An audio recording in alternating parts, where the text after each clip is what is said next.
Hello, chat. This is the second time we've done this.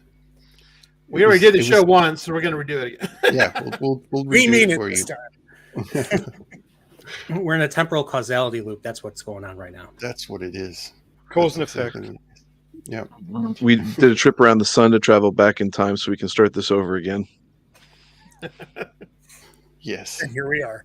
Here we are. Okay.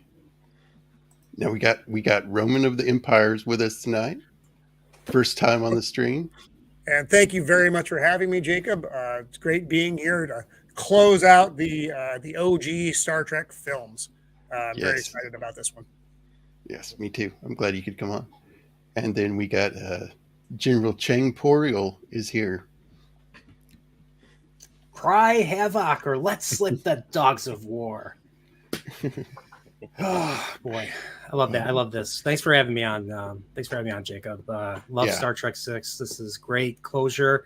This is how you should end, movie series with a classic crew. That's why the original crew and the original series, despite some actors online, will never taint this, in my opinion. So yes, hail. Glad you could make it. Thank you. And we have Sudoku 24. Hello, sir. This is the first time I've met you, so.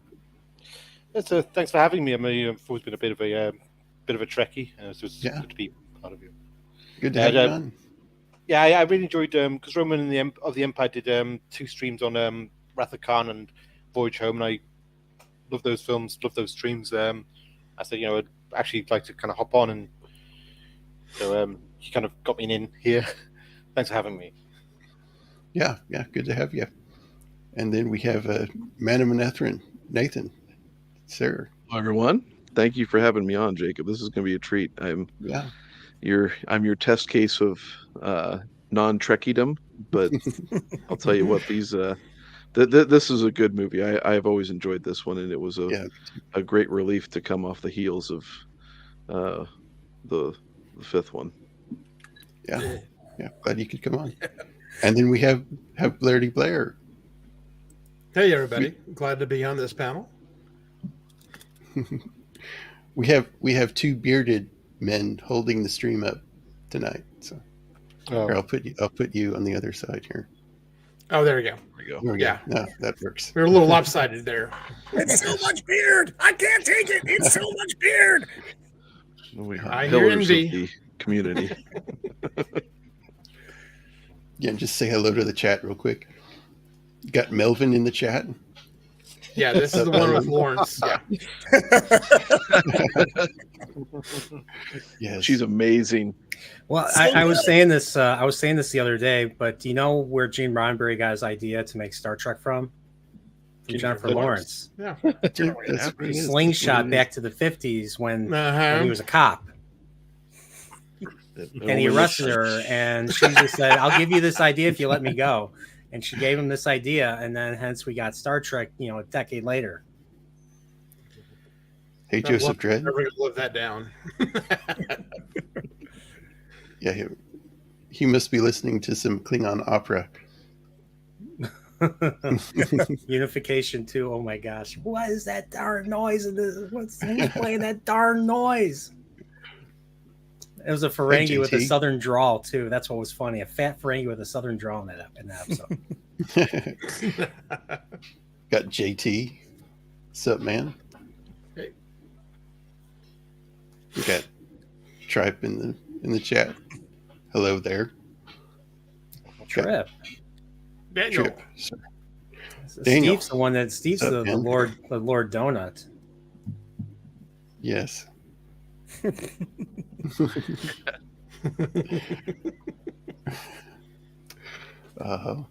Okay, who else we got? Got Shelby's here too. Yep. Hello there. Hello. And that's it. Alrighty. Now, first thing, I have a. What are we doing here? Yeah, I just woke up. I found myself here. Yeah, just a bag over my head and everything. I was just like, happens to me all the time. You get used to it. First thing, I found an alternate ending to Star Trek: The Voyage Home, and I'll play that real quick.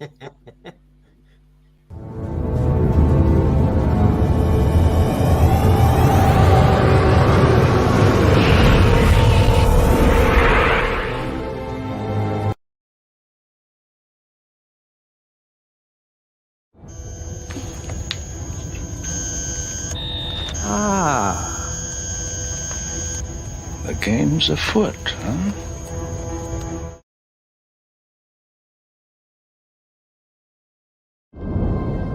Kat Pakos. Tach pa. Tach be.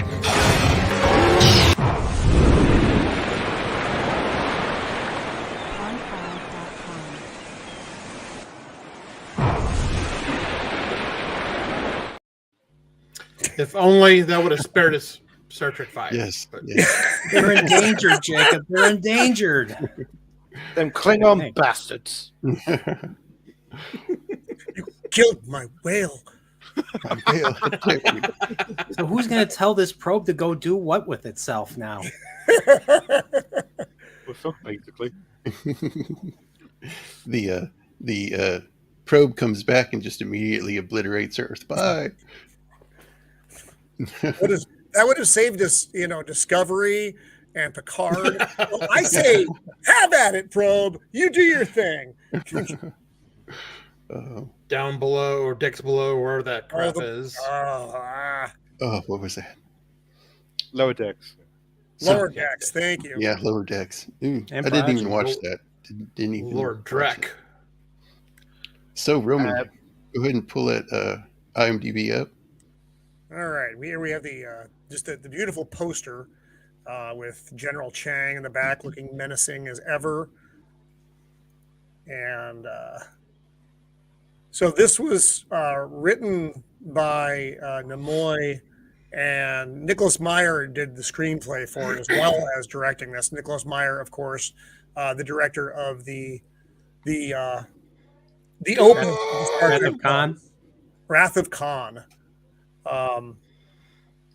So, and actually the music for this was, I really enjoyed this. I had to look and see who did this. And of course I've forgotten now because I'm very old. Let me see if it gives me the music on here. It's a name I don't know. Yeah, I wasn't familiar. Cliff Edelman. And I didn't seen this guy before either, but the music in this is really good. It gets very intense when it needs to, and then lightens up. It's excellent writing and acting. Yeah, the opening is super duper moody. Like it is moody, and it's building to something that Yes. I can't say the SH word, so stuff is going down. Stuff is going to go down in this movie. Melvin's right. They're not even fish. Do you guys remember who did special effects for this one? I think ILM, I believe. ILM? I think they did all their. ILM did not do 5. No, they didn't. They got somebody cheaper. No, it was and two hobos in the back of a train car, just putting models up to the camera. Which is why we didn't get the epic rock battle monster that make its entrance in what was it, Galaxy Quests? That rock Shatner wanted a rock monster fight in that land, and they couldn't pull it off because the effects were so crappy. So those were the hobos. Back. Yeah, they were that dirty. I think in the end, you only got like one rock figure that was actually in there, but like it didn't move. Yeah, that's right. Right before they were going to form up and fight. Yeah, so Gene Roddenberry did pass away right before. This was his last involvement in a movie. I think it was just days before. Days after he saw the video for it. The Final cut. I think. Yeah. He was. I read like he really deteriorated that in 91. Like his health just completely deteriorated to the point where he was barely there. So that's something I found. What's his name? Nichols Mayer. met with Gene Roddenberry and had a fight with him about getting stuff cut, And Gene Roddenberry puts up a fight till he'll fight you tooth and nail about anything. He was in a Roddenberry was in a wheelchair and on air, and days after that he died. And am I right that objection? Sorry. What's his objection to this? I believe to do with he didn't like the fact that Kirk and the crew actually were shown as kind of having prejudices against the Klingons. Like he said, like he didn't want that. He wanted, a utopian vision of man as, is better than that. Yeah, I could definitely see that. He didn't even like Wrath of Khan. No, I've got a quote from him on Wrath of Khan about it. He just said it was too violent and the Khan wasn't as rich a character. Wow. Roddenberry was also upset that the Klingons were just a bad guy in it. It didn't really show their culture or anything. I don't really need to see their culture. Just having an enemy that is the enemy. Is good. I am not a man who requires a lot of origin stuff. If you present me with this is the situation, okay, got it. Kind of like Star Wars. Yeah, there was actually it just was, and it was better that way. I'm not a prequel fan. I'm not a prequel fan. Especially in movies. You can't really get into learning about a culture in a movie. It's not a long enough time. But they did do it in Deep Space Nine and Next Generation. Generation. So. Yeah, by the time this came out, Next Generation had been out for several years. So yes. Yeah, Unification, like I said, Unification came out shortly before this, and so Spock actually references the movie, and the people who were watching TNG at the time did not know what he was talking about. I was Cowboy diplomacy. Well, here it is. This is the movie with cowboy diplomacy. Just to point out again, the guy with the goatee on the right, he was in Hunt for Red October, and he was a navigator in that too. I guess he's typecast. I guess. I'm joking. I'm kidding. Well, he played a Ukrainian and Italian job too, so maybe not quite as typecast. One of my problems, and it's not a huge problem. I don't really have any huge problems with this film. I have a little nitpicky stuff. I don't prefer the lighting in the helms of Enterprise or of Excelsior. They're really bright to me. I liked it. This movie looks different than Wrath of Khan did. Just visually, it has kind of a different vibe. And I don't want Wrath of Khan again. I'm not saying that. I'm saying I preferred the look of Wrath of Khan over this one. Just seems a lot brighter. But that's me. I'm a man of the dark. Yeah. Yeah, this movie definitely is brighter. I mean, you go back to the Enterprise and Wrath of Khan.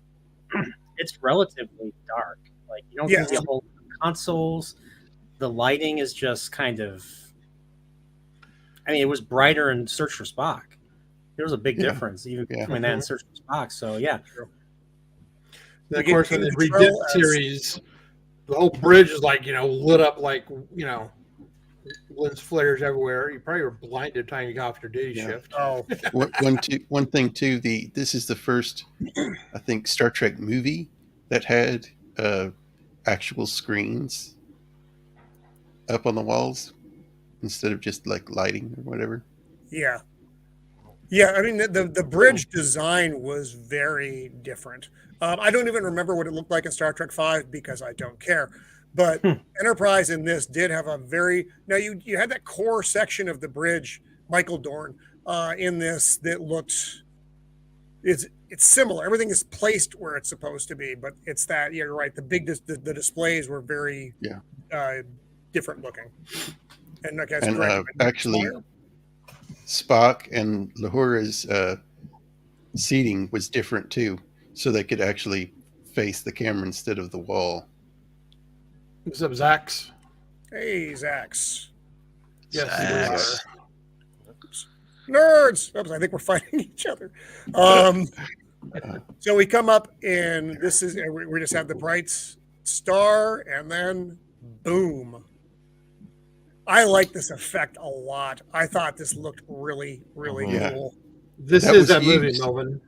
That was used in the same explosion was used in Stargate, the movie. Really? I had no idea. When the planet blew up. And it was also used in later edits of Star Wars, the Death Star blowing up. Yes. They fixed it. What's the name of that moon? What's the name of the moon? Praxis. It became the effect. Klingon's enemy key energy production facility. Yeah. In other words, this is Chernobyl. This is the Chernobyl of the start of the 23rd century. Yeah. Yep. The explosion effect is known as the Praxis effect. Oh, is that what they call it? Yeah, that's what they call it. You know what's funny is I like how they really digging into the whole concept. I mean, the concept behind this movie was, what if the wall came down in outer space? Of course, the Klingons kind of stepping in for the Russians and everything for the Soviet Union. What's funny was, like, a few weeks after this movie came out, the Soviet Union itself disbanded. Yeah. Like Christmas of '91. So it's just so weird. It's just so weird how, like, this time perfectly. Life imitates art. That is a neat looking ship. Oh yeah, Excelsior. Yeah, Melvin. Apparently it's Worf's grandfather. Yes. Yeah. According to Star Trek Encyclopedia. Now, I don't think that's ever been that has not been confirmed. No, in this movie. I couldn't find a confirmation on that. But yeah, Michael Dorn. I'm curious what they're going to do with him. Oh, he's a pacifist. That's what I heard. This scene bothered me. They're just letting the cup rattle off, man. Someone grab that thing. Just stare at it. It has to be dramatic. It's the whole ship that's rattling, though. They did a nice job. My kid's watching something bad happen. Yeah, right. I'm doing it. That's gonna fall. It's gonna fall, and it falls.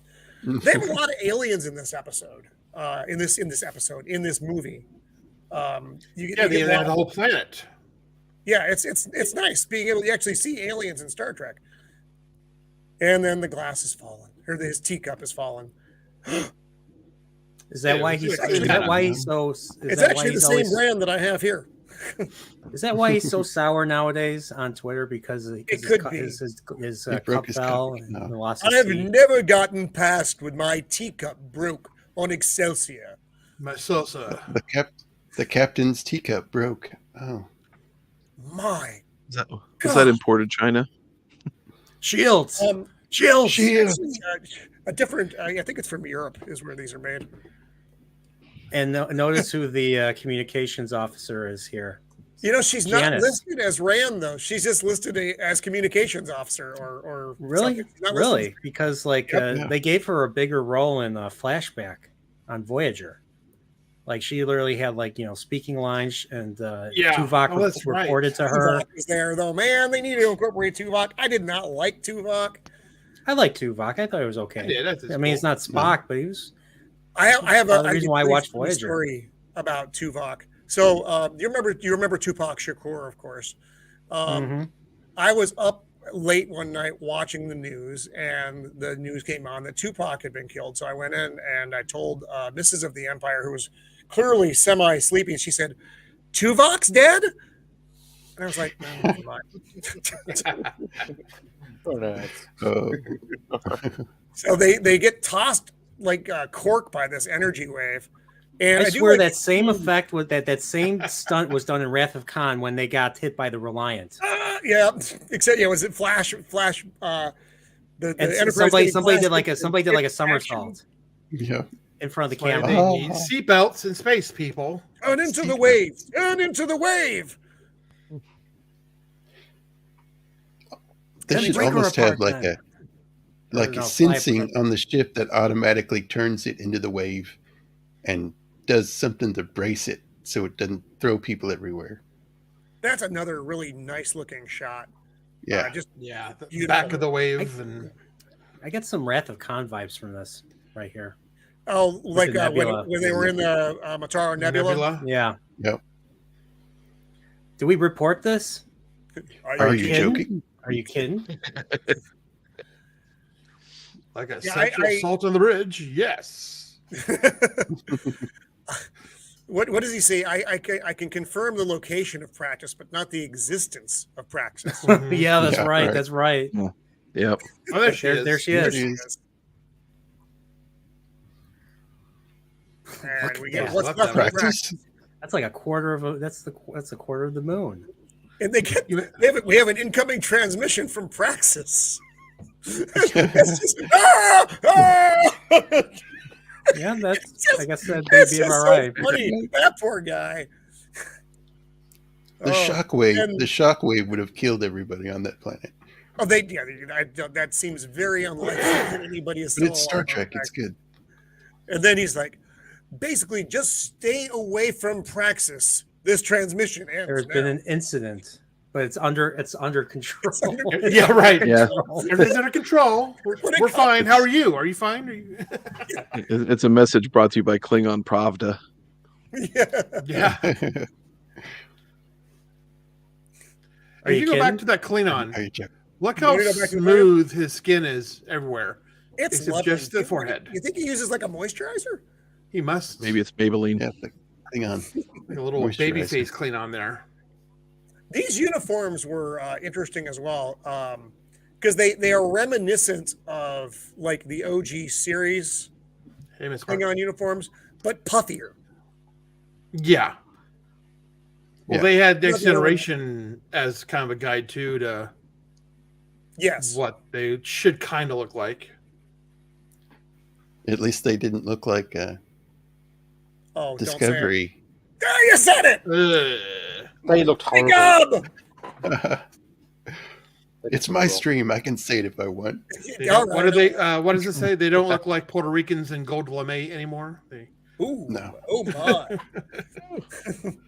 And here we are back at Starfleet Command, and this is nice. You get a good shot of the bridge. You last saw this in Star Trek IV when there were whales swimming underneath it. Yeah. Why are we here? And apparently there was supposed to be a kind of a before this was supposed they'd written a kind of a series of kind of vignettes of each of the crew, like they'd had retirement jobs. I think Scotty was doing a lecture on the Klingon warship. I think Uhura was supposed to be doing some late night talk show or something, radio show. And I think that so they were going to try and show what the crew were doing before they all got drafted, basically. Oh, well, I'm glad they did not go with that storyline. Yeah, right. I was hoping maybe we get to see McCoy dressed up as like, a pimp, a druggy pimp, drug lord pimp, from motion picture with the beard and everything, the disco, the collar. Oh, that was a good look. The necklace, the chain. Oh yeah, because McCoy was like the man of the 70s. He looked good. So they've been summoned to Starfleet headquarters for they don't know why, but everybody there is top brass, and they are confused. Yeah, I love these uniforms. I think they're best looking. Yeah. I think we talked about it before. It's not an entirely practical uniform, but they do look nice. Yeah. Same outfits for 5 movies now. Yeah. They stuck with it because they worked, which was nice. And you see between Star Trek 2, I'm not talking about Star Trek 5, but then Star Trek 6 again, a lot of the same stuff, like the engineering uniforms and all that. They bring all that stuff back. And the continuity is great that they've kept with that. They seem to, in this one, they did like a lot of practical things. There's a fire extinguisher on the wall in some scenes. They actually have mics and lights set up for people at a conference table. It's like real world stuff as opposed to just future. We're in a room and everybody can hear what I'm saying. Yeah. They did change the uniforms up a little bit here. I know that's Commander Starfleet, but the ribbons I think were kind of a weird touch because not everybody wears them. That's kind of accurate to reality though. Because they're always changing up. Well, true, but no one else, like Jim Kirk, isn't wearing ribbons. I mean, no one else has, and you know, he's a highly decorated officer, but you never see it before this scene. And now you have, Admiral Cartwright. What's his name? Colonel. What's the colonel's Cisco? name? The colonel who plays. He's also in DS9 as the alien. Odo. Oh, wait. Odo. He plays Odo. I don't remember the gentleman's name though. No, that's not Ram. It's the same actor, yeah, but it's obviously not the same, not the same character. So they bring Spock up here, the special envoy from the Klingon ambassador, and they've been in secret talks with the Klingons to bring about the dismantling of our space stations along the neutral zone. In other words, the wall comes down. Yes. And Admiral Cartwright's like, "Oh, this is stupid." What? This would they be could always suicide. Hey there, man. Hey, cannoli Sasquatch. And they're basically saying how the Klingons will become the international trash, intergalactic trash. I'm sorry, international refugees, and Cartwright wants to crush them completely. But then they'll be in a much better, position. Calling the Klingons trash, that's racist. Yeah. And then we'd be in a better position to discuss open the border. Come on, let him in. It'll be fine. Yeah. And there's Captain Sisko's dad right there, Brock Peters. Yeah. Mm-hmm. I mean, once again, this is definitely a follow-up to 4 because you brought him back. You bring they didn't bring Savick back, but no, but they did Savick 2.0, 3.0. They were going to bring her back. Nicholas May wanted to get Kirstie Alley back because we'll get to it later, but basically she was meant to be Valeris. Yeah, I'm kind of glad that they didn't do that with her. Yeah, it would have made it would just been even more tragic, and I think fans would not have liked it. No, well, that's what it was. Yes. Well, the thing is, the thing is, they wanted a like with Savick. They thought, well, okay, well, she was there when David died, so she'd be kind of more inclined to side with the conspiracy to say, look, Klingons can't be trusted. Let's sabotage this peace process. Yeah.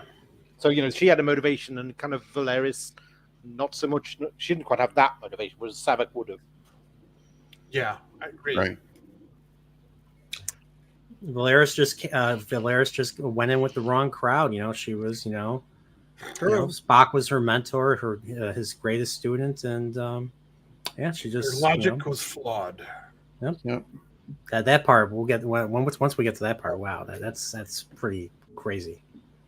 So here Spock is basically describing that what he has done, and that Enterprise will be escorting Kronos 1 to Earth as an olive branch. And Jim's like, Spock's like, I have personally vouched for you in this matter, Captain. You've personally vouched. And Cartwright's, I don't know whether to congratulate you, Jim, or not. And McCoy's like, hey, Jay the Deep Minded is here. Oh, hey, Jay. I hope you're doing better, Jay. Because Kirk just got not a great assignment. It's an important assignment, but man, there's a lot of pressure here. And as a man who has some deep grievances, legitimate grievances against the Klingons. Yeah. How could you vouch for me? And this is my favorite part where he's like, "What did you, but they're gonna die, Jim." He said, "Let them die. Let them die." That's you want to hear a funny thing. You want to hear a funny thing?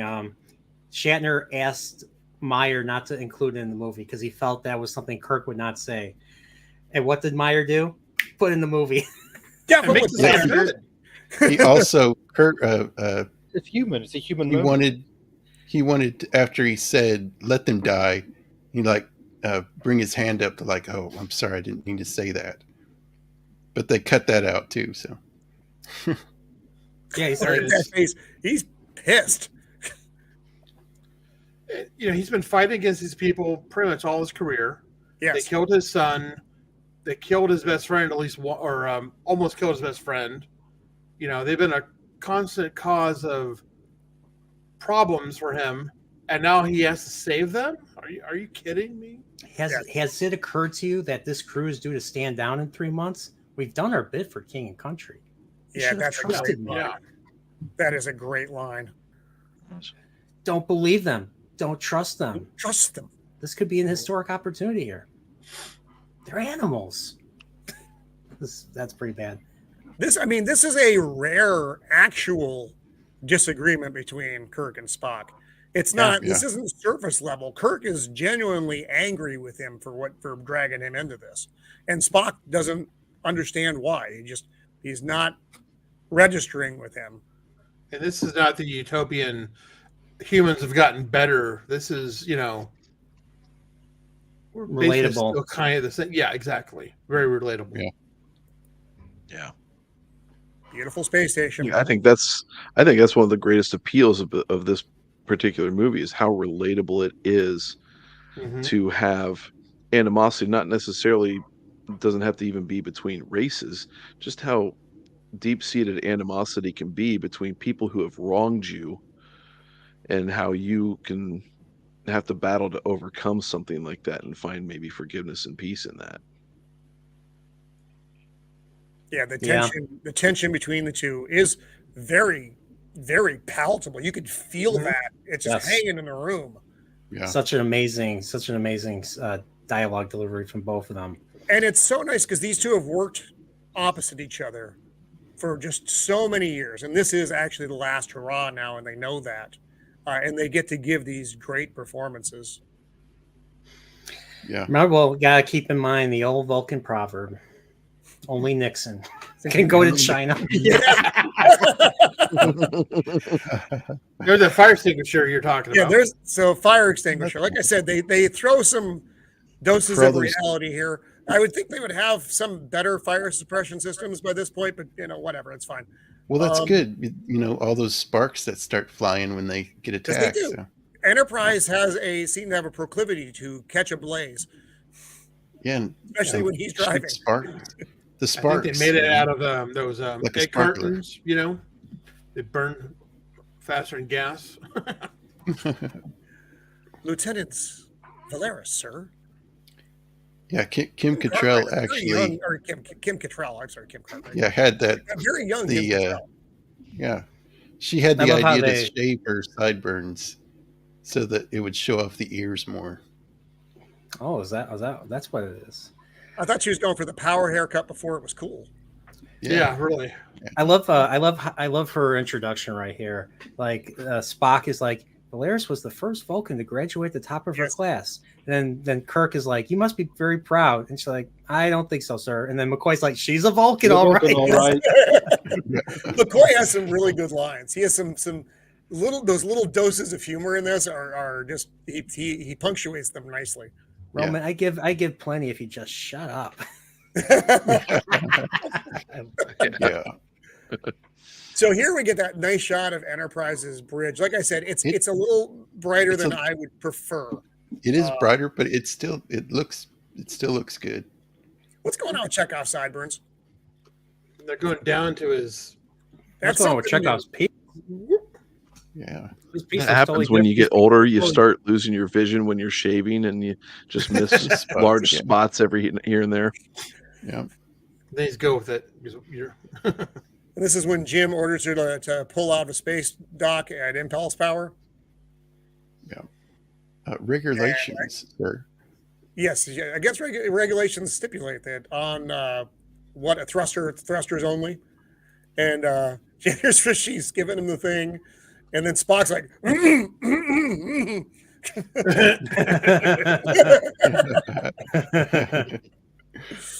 He's got the little smirk on his face. Yeah. And I'm a naughty space captain. Look at Scotty. He's just having the time of his life right now. He's just beaming. And this is where you get a look at, now this is the new style warp core that we are used to from Next Gen, but I think this is the first time we saw it on OG Enterprise. Yeah. Now, why do these guys look frightened? They look Maybe Scotty had the gas. I'm sorry, that was terrible. It seems like every time the Enterprise goes out, they have like a brand new crew of green rookies, peoples. Yeah, it's almost like a training exercise every time they try to go out and save the universe with a bunch of noobs. Yeah, you're like wondering where are all the other old farts? Yeah. Starfleet's like, just give the old farts some new people. Another beautiful shot. I love these shots. Hey, this is what happens when you're economical. You reuse beautiful, props and everything. Well, and this the models, yeah. Just why not? I mean, can't beat it. Yes. And this is a shot like this is a stark difference between from anything you got in Star Trek V. True. He does. I'll say this: Star Trek V looks millions of times better than Star Trek Discovery. Yes. Like, who thought it was a good idea to use freaking Ralph McQuarrie designed starship that looks flatter than a pancake? Oh, it's dreadful. Now, I do like this a lot. I like that he has nautical things in his quarters. I think that's cool. As a ship captain, I like that they go back to the David thing here, though. Yes. And he actually, because remember Star Trek 4, we didn't really hear about David very much, just because he was busy. He had a lot going on in Star Trek 4. I mean, Savick did have that. Yes, Savick did have that thing, even though they were there for like 6 months. You'd think, I think it was on your stream that you said, I think she would have said this sooner. Yes. But this was for the sake, I know they did that for the sake of the audience here. But, what's even more tragic about this, and I've said this on other streams, the actor that played David, Merritt Buttrick, died 2 years before this movie came out. He died in '89. He got AIDS. He got HIV and then AIDS. So when he was doing TNG season 1, the episode Symbiosis, he was sick. Wow, I did not know that. Wow. So when he was touching, Jonathan Frakes' heart, he was actually, down in. Man, so that's sad. So that's what makes this. I mean, I don't know how Shatner himself felt, but it just it made the context that context there makes this, in my opinion, makes this an even more poignant moment. And he's actually giving his captain's log here. You're actually, as opposed to just hearing it, you're watching him do it. What is it? I've never trusted the Klingons, and I never will. Mm-hmm. I blame them for the death of my son. Da da da da da.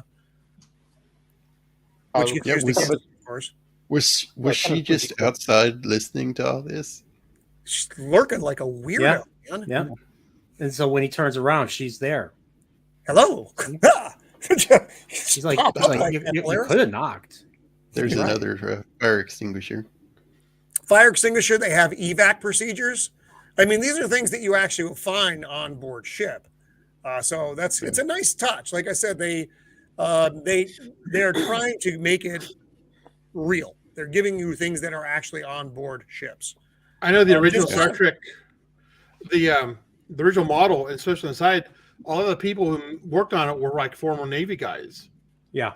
So it had like a very realistic kind of feel of a ship feel because of that. And like you said, this one here, you see these little placards all over places, like how to get out, and fire and all that. Is that killer whales he's got on the wall there? Killer whales. There's a lot of art in this film. There's a lot of things on the walls. Why aren't they humpback whales? They should be humpback whales. I know. I was a little disappointed myself. That'd be a nice little Easter egg to it.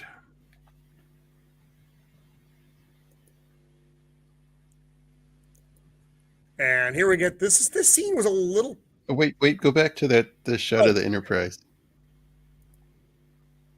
Just a basic, but still really cool looking ship. Looks really nice. The deflector dish is just such a, and even being different than the original deflector dish. It's just I like the blue. It's beautiful. It contrasts with the white. It's just really nice. Yeah. And this is weird. Yeah, I didn't get this scene. This was odd. I think I understood the intent. I thought that was the moose cup at first. from Wally World. Cousin Eddie's in the background. Hey, Spock. Are you surprised? I wouldn't be more surprised to find my face stapled to the carpet. But this scene had some almost like sexual undertones with the I mean for you to replace me. He's got his sexy Vulcan robes on. No, he's putting the moves on. Yes. He's getting ready to do that finger thing. That didn't sound right when I said it. I'm immediately sorry, everyone. And she's asking why, he has this painting. Yeah, the expulsion from paradise. All things end. All things. A reminder that all things end. It's another poignant, in my opinion, moment that I always think of when certain, things happen in my life. Certain things end in my life. So, I always think back to this scene in particular. Basically, the pep talk, and then they share this whatever Spock made. It's probably Romulan ale. He probably learned the recipe from the Romulan commander in the Enterprise incident. And he spiked the one that did this with him. Yeah. Yes. Ow. He's roofing her. Oh my. It's the 23rd century Bill Cosby drink. Yeah. Oh my God. No. Well, she wakes up. That thing's all crooked on her head. Okay. That would explain some of the pictures we saw. Oh man, that ship! I love those ships. Klingon battle cruiser, and you hadn't seen this since Star Trek 1.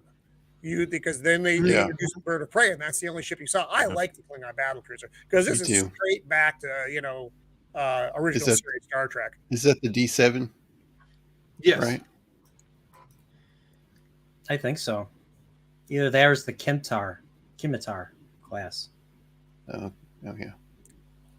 And Chekhov's like, should I raise shields, Captain? He's like, I don't know. We've never been this close. That's actually was he saying never been this close? I could just send a couple torpedoes there. Yeah. Man, just a great shot. Yeah. And that's where he's asking about the shields. And then they open up hailing. I am Golkin. Yeah. I love David Warner. Call me Ishmael. Another reference here to the wall coming down. Gorkon is a mixture of the names Gorbachev and Lincoln. He looks just like Lincoln. He's got the beard. Yeah, he does. Got the beard. He's got the no honest, top hat, though. Yeah. And there are so many British Klingons in this one. I think everybody is. The British would make the best villains too. So, well, it's true. It's true.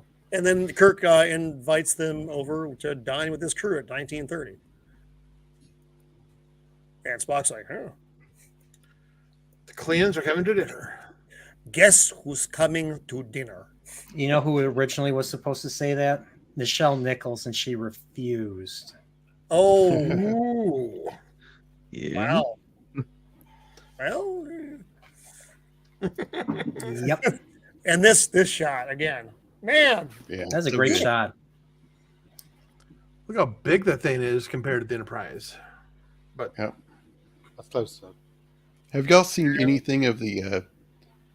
I don't know when they're going to make this get this movie out, but the Axanar. That's never going to get made. Yeah, but it's a shame. It looks good. But yeah, it looks good. They've got some neat looking ships. They got sued to oblivion, I think. Yeah.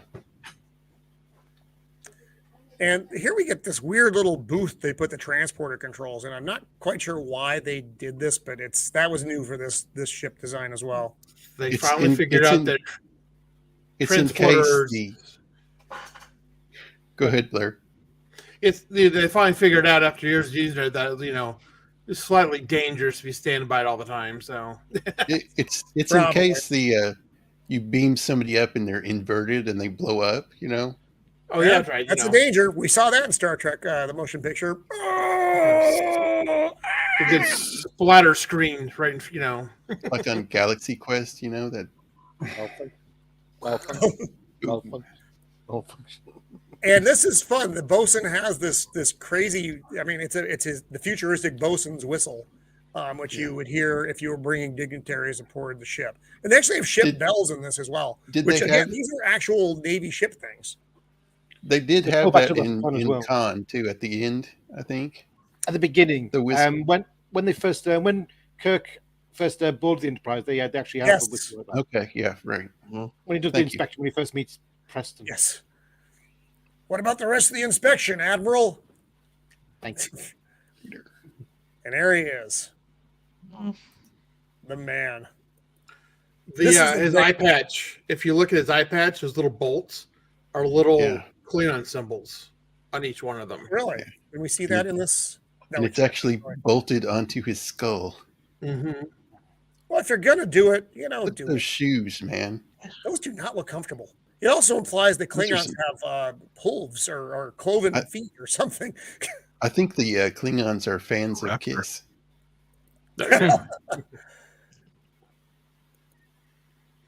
Man, everybody looks very tense. Even these uniforms, the Gorkin's uniform and Chang's uniforms are cool looking. Yes, they are. I like that necklace. Yeah, the Chancellor's. It's the Chancellor's. Whatever. Badge of office thing. Captain Spock, we've face to face at last.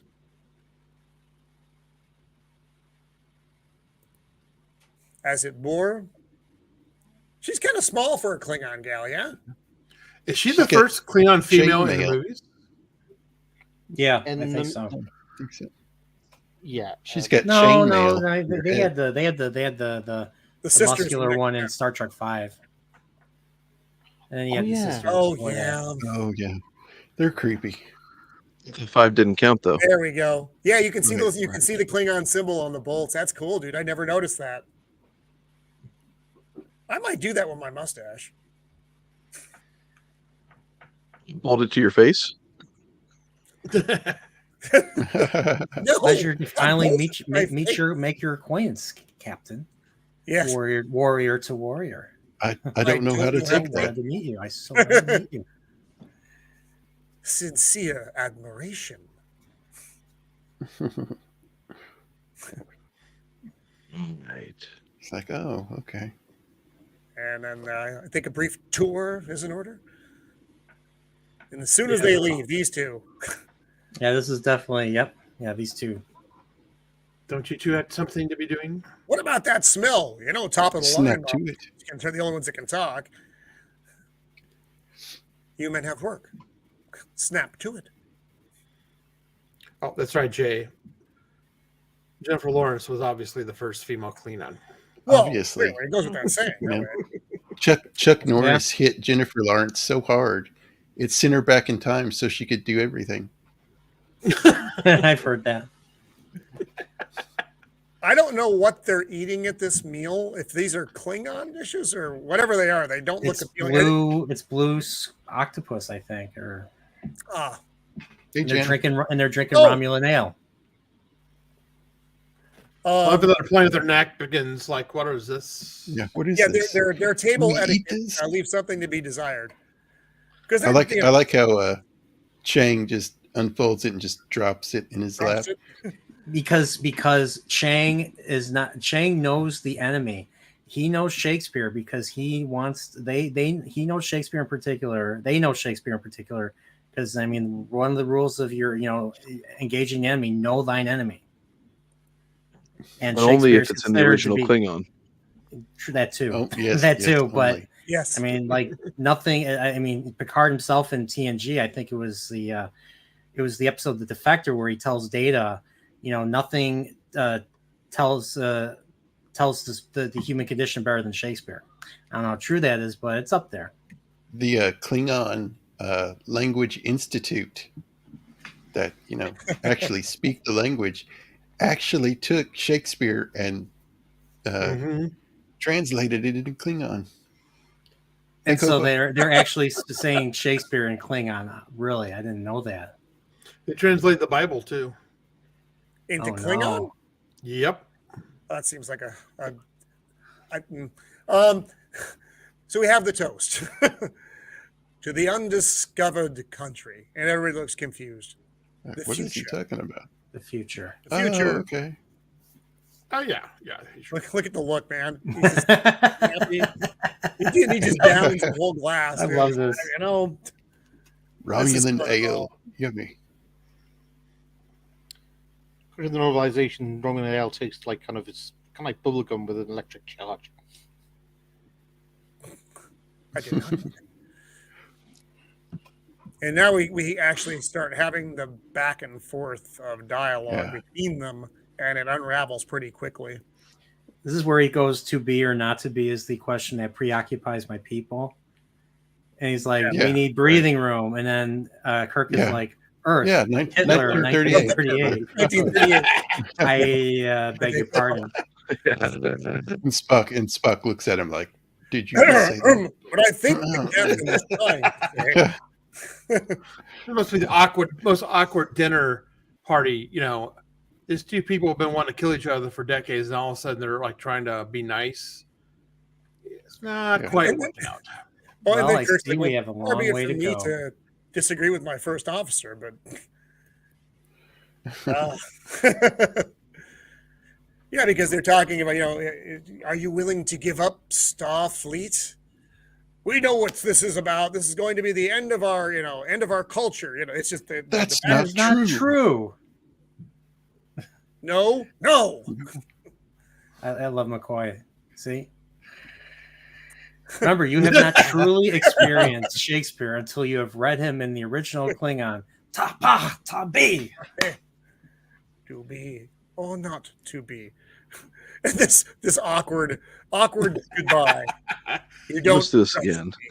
Your mother has a flat forehead. Huh. We have to do this again sometime. You don't really trust me, don't you? Well, if there's any indication, if there's going to be peace, our generation is going to have the hardest time living in it, or something. I'm paraphrasing, of course. And then it was if there was to be a brave new world, our generation is going to have the hardest time living in it. It does seem like Gorkon actually comes out of that dinner table the best out of the yes, of them, doesn't he? I would agree. Yeah, he makes a real effort at diplomacy. Have we not heard the chimes at midnight? As the ship bells are ringing. That is so. It's just and then Gorkon taps his cane, basically. Come on. Oh yes, sir. I'm coming. Oh, thank God! Thank God! Did you see the way they ate? Horrible table manners. I'm getting myself. I'm glad Christopher Plummer said or told the makeup artist not to put hair on him because he has such a great look. Yes, I agree. Mm-hmm. It has nothing to do with the fact that I'm bald too. I think it just helps him command every scene that he's in. Oh, yeah.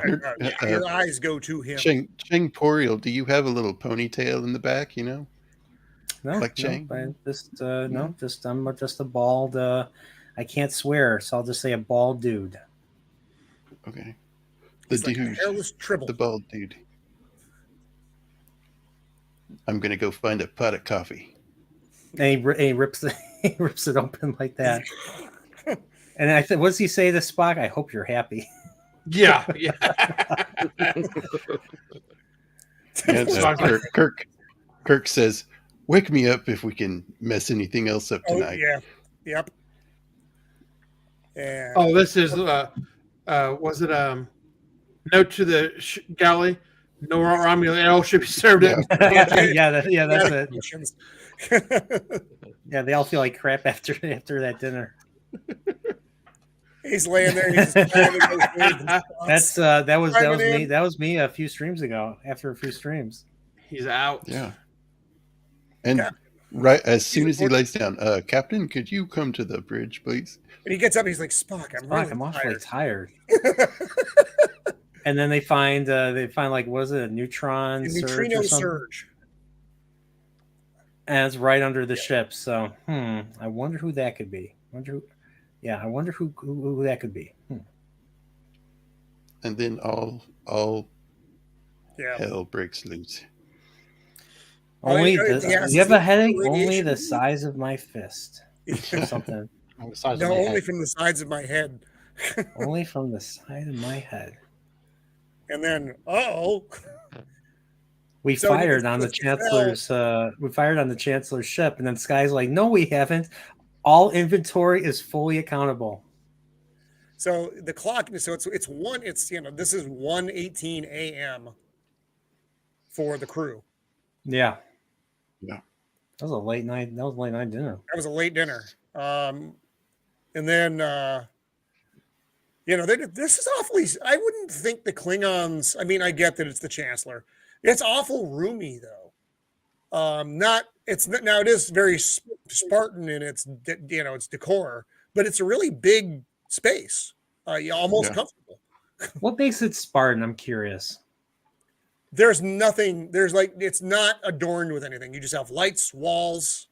There's nothing here that it is other than a utilitarian room. Except for the glass table. What the hell? Yeah, military. Direct hit. Things are just going poorly. And then another one.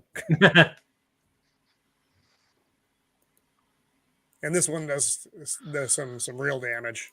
And they opens up his face and he gets sucked out.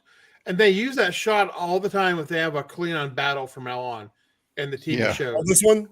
Yeah, we're all seeing they go out. Well, heck, Star Trek Generations reused the blowing up the ship, the prototype. Mm-hmm. Generations. Oof. And here we have two men in Star Trek.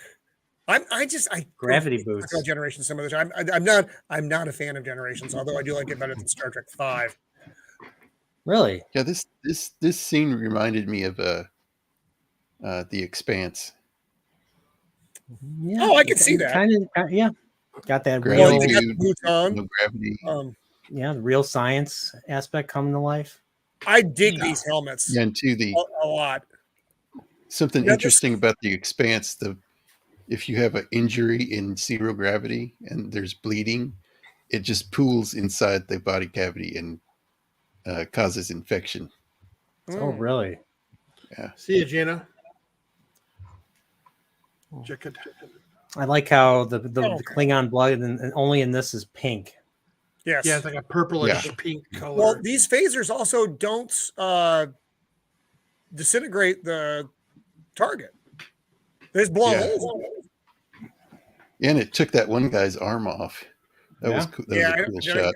Oops. I don't know if I got that. It didn't cauterize instantly. They're still walking around, blowing things up. Joseph mentions how, you remember in the previous Star Trek, the security guards had that weird, dumb body armor. Weird helmet thing. Stupid helmet. The football helmet. These look like what they should be, like a full-on. Yes. Well, these suits are, but they have, remember, security shows up later in the movie, but they're not wearing those stupid 1920s football helmets. Their uniforms are essentially the same, but they don't have that goofy leather gherkin. Which was a good choice. Yes. Mm-hmm. Yeah, it keeps the uniform the same, but it gets rid of the goofy part. And this is where I think our friend gets his arm lasered off here. Yep, there it goes. I love the way the Klingons sound too. Oh, he's like, blood floating everywhere.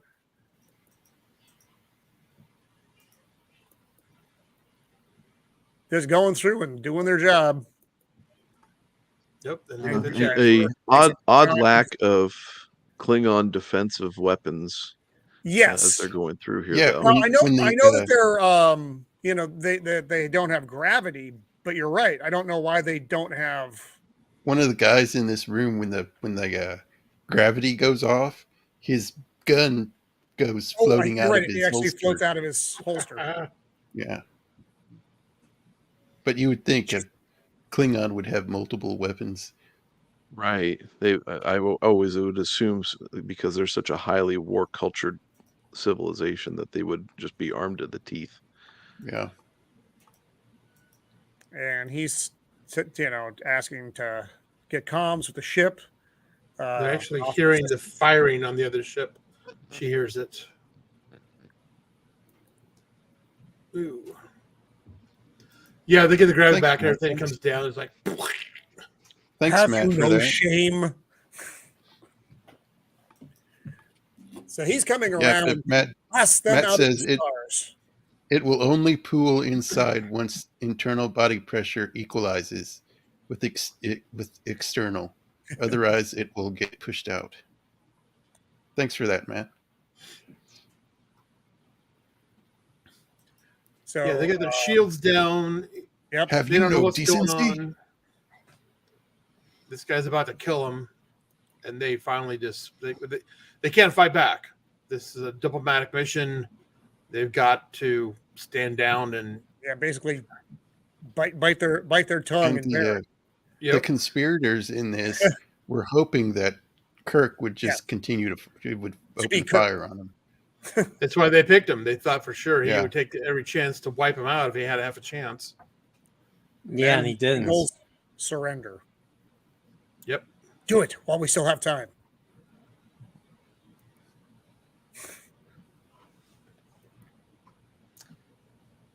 Which sets up what happens on the prison planet later. They didn't play ball. They had to. And so Spock's like, he said, he's responsible. He'll go. And Jim's like, no, I'm going to go, and you're going to get me out of this later. Yeah. Yeah, and then he puts that little thing on his shoulder. He puts that a little tracker thing on his shoulder. A Viridian patch or something like that. Yeah. Nerdporeal, do you have to go or?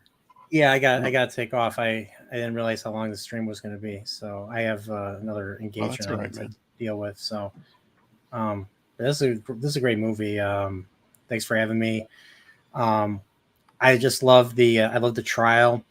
I just love how Chang is goes complete Adley Stevenson, says, don't even wait for the translation. Answer me now. During the Cuban Missile Crisis. So yeah. So much callbacks to the Cold War in this movie. It's crazy. And it's this was a great movie. It's a lot of fun. Yeah. I think this was a great way to end, the original characters, send them off. So Generations really ruined that send off a few years later. Yeah, that was Kirk terrible. mainly. So, but yeah, thanks for having me. Take care. Have a good night. Yeah, buddy. See you around the interwebs. Good to see you, Brian. See you later, man. Take care, buddy. Just like that, he was gone from our lives. So they're beaming over to the Klingon ship. Yeah.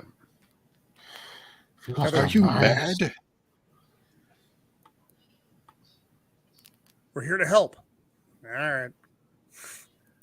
This way, you get a good look around the Klingon ship. These guys are really tall.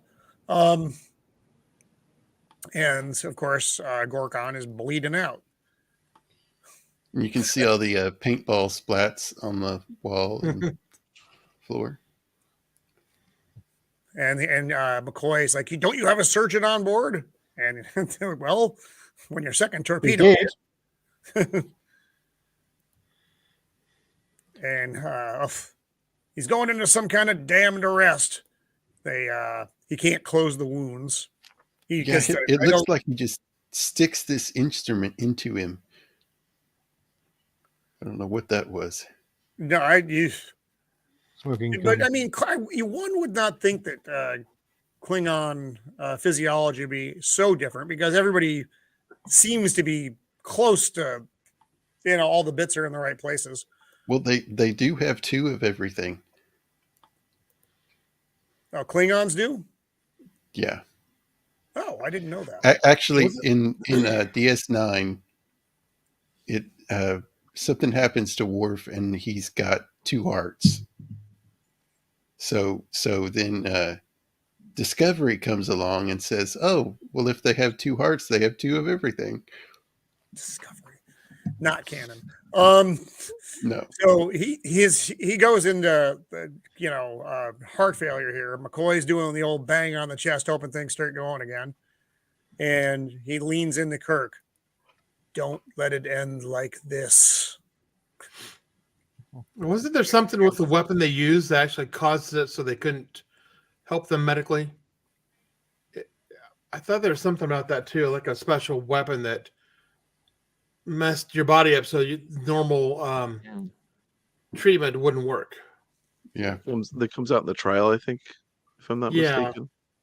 That's why nobody. Well, that little thing didn't work at all.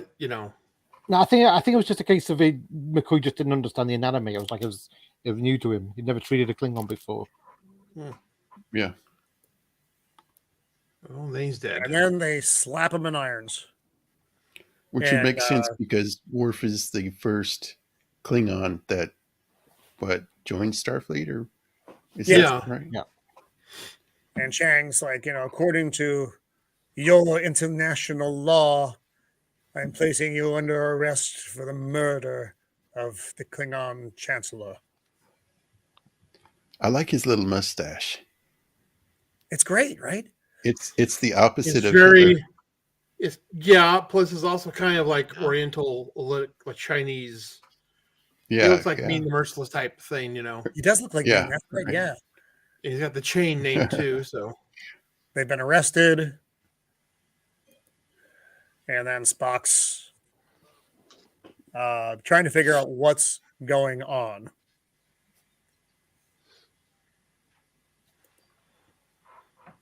I forget what Chekhov says, but it pisses Spock off a bit, and he's like, "Then it is in the purview of the diplomats." Basically, the captain went over there to try to avoid war. So if things start falling apart, it's up to the diplomats to get them out of it. Yeah, Enterprise can't take any action. Oh, this guy's again. Yeah, he was in Master's back, man. 4. Yeah. We had him in Star Trek 3. He was in Star Trek Enterprise. Oh, no, Star Trek 4. He was only in Star Trek 4. He was the in the beginning, and when Kirk and the crew are like they're on the Vulcan exile, he's the one who presents the footage from Star Trek 3. He's not 3. You're right. I'm sorry. Yeah. Yeah. We demand justice. We have the right to preserve our race. We have the right to commit murder. And so he's pleading his case to the Federation president, who was played by Red from And what a hairdo he has! That is I don't know which species he is. Does anybody know what he is? Yeah. Later on, I think it must be the same species as the guy in Star Trek 4, like the guy at the console of the Saratoga. Yeah. I don't know what he is. Matt's in the chat. He'll tell us in a second. Why was he wearing Matt probably knows. He wears the glasses later. I don't know why he wears that. Hey, zombie. Oh, sensitive eyes. The Romulan looks a little peculiar in this to me. Yeah. He didn't have the normal hairdo. And then their Enterprise is being ordered back to Earth. And then she gives her little informative PSA on sabots. Yes. When the workers were threatened, they flung their sabots into the machinery, causing their little wooden shoes. Hence the term into the sabotage. Oh, she's like, oh, my radio, I'm not receiving things properly. He's good. Oh, that's, wait a minute. Sabotage. Didn't William Shatner, when he was in the animated series, he wouldn't say sabotage. He would say something like sabotage. He said it weird. Sabotage. And I tried to correct him, and he got pissed and says, "Don't tell me how they act. It sickens me." Oh, gosh. Wasn't that in a Simpsons episode? like I think they made fun of the fact that I actually heard the recordings. Subtext. It's hilarious. They're trying to that's it. He was saying it's so weird. They're like trying to can we just do it again but say it correct? Is don't tell me how to act.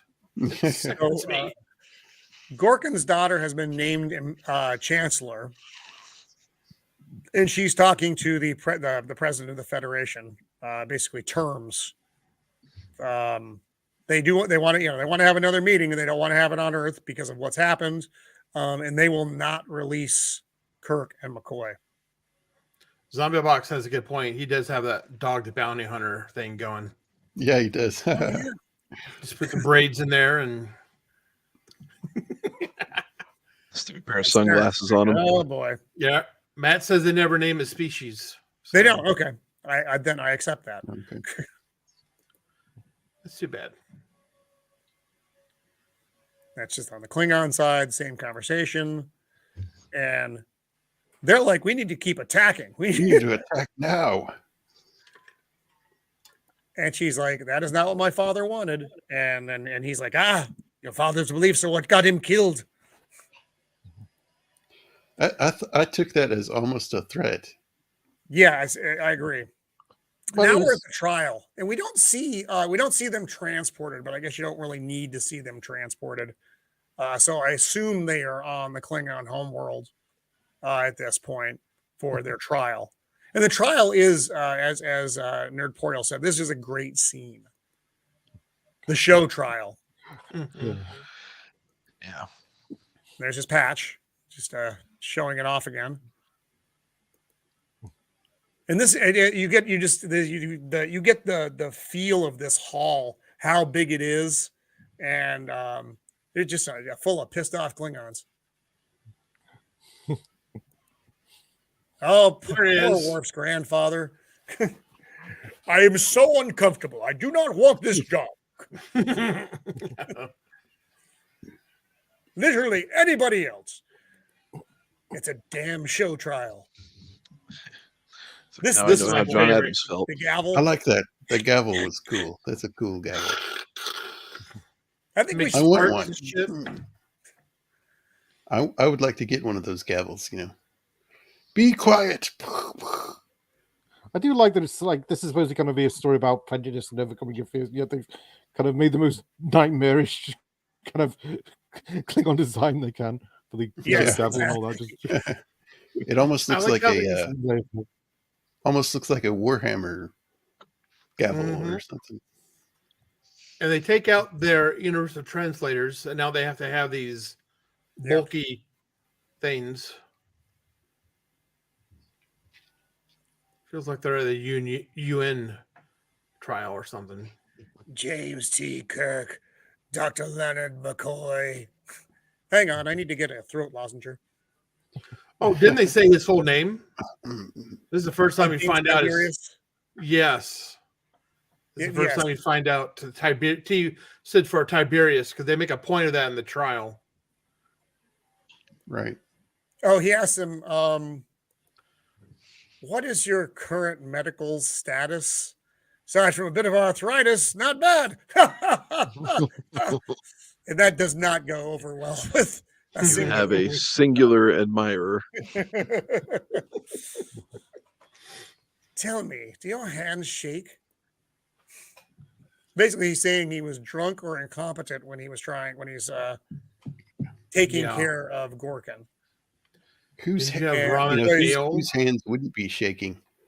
Oh yeah. Imagine going onto a USSR ship to provide medical care. Yes. Mm-hmm. He accuses you had a rather generous portion of Romulan ale that night. We all did.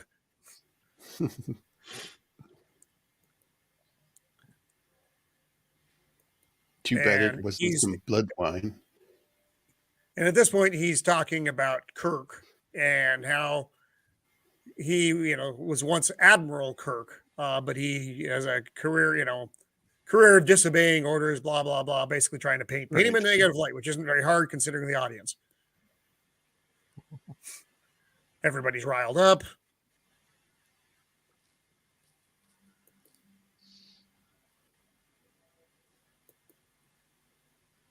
And it's Sarge. It's just like, man, I've made some bad decisions. Michael Dorn there, you can tell he knows this is just a show trial. I'm just here. It is. There's nothing he can do.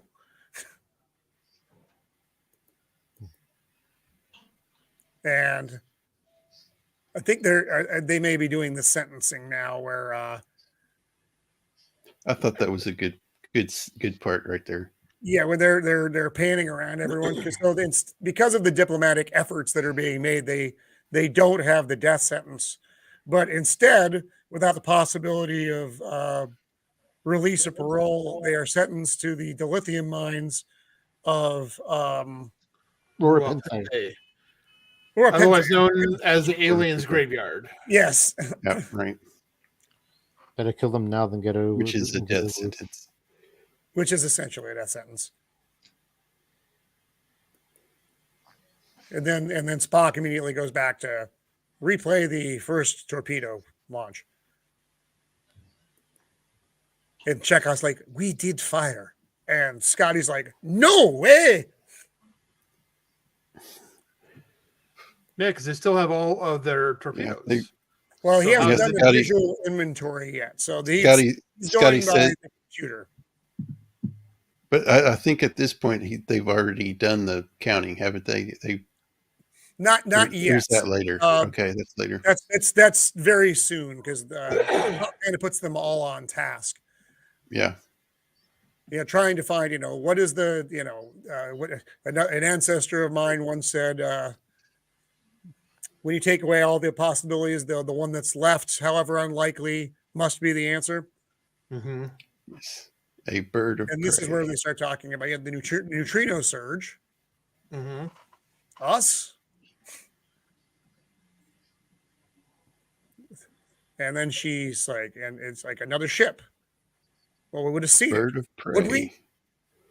A bird of prey. And then it's like, well, a bird of prey can't fire when cloaked. All things being equal, and they are not. This one can. Mm-hmm. And now they have a theory, but they need facts to support the theory. And then she says, she says, we should contact Starfleet.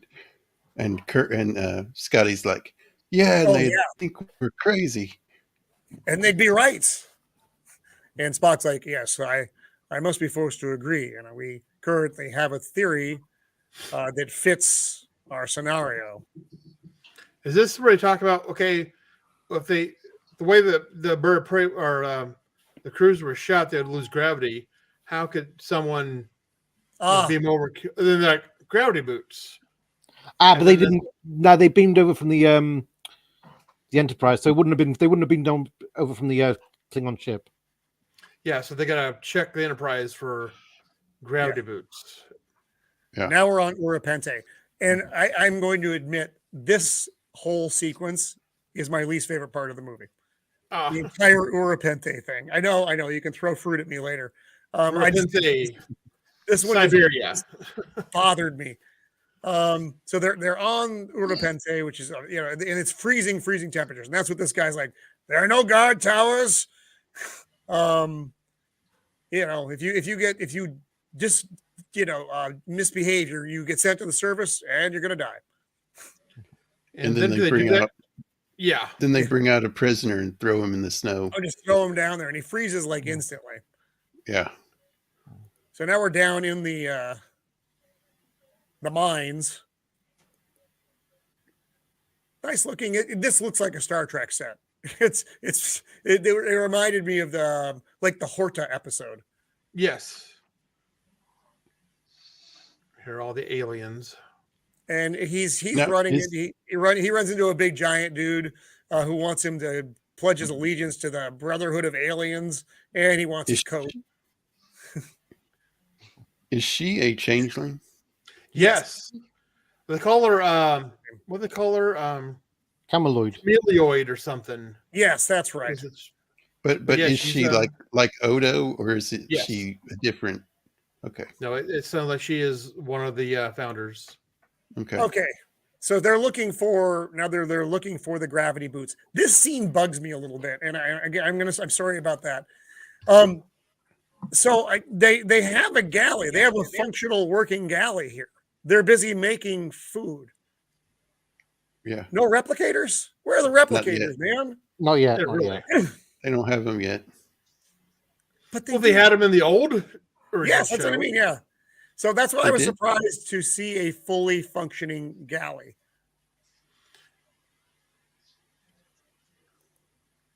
And in the original series, those little doors that they're opening up, that's a replicator.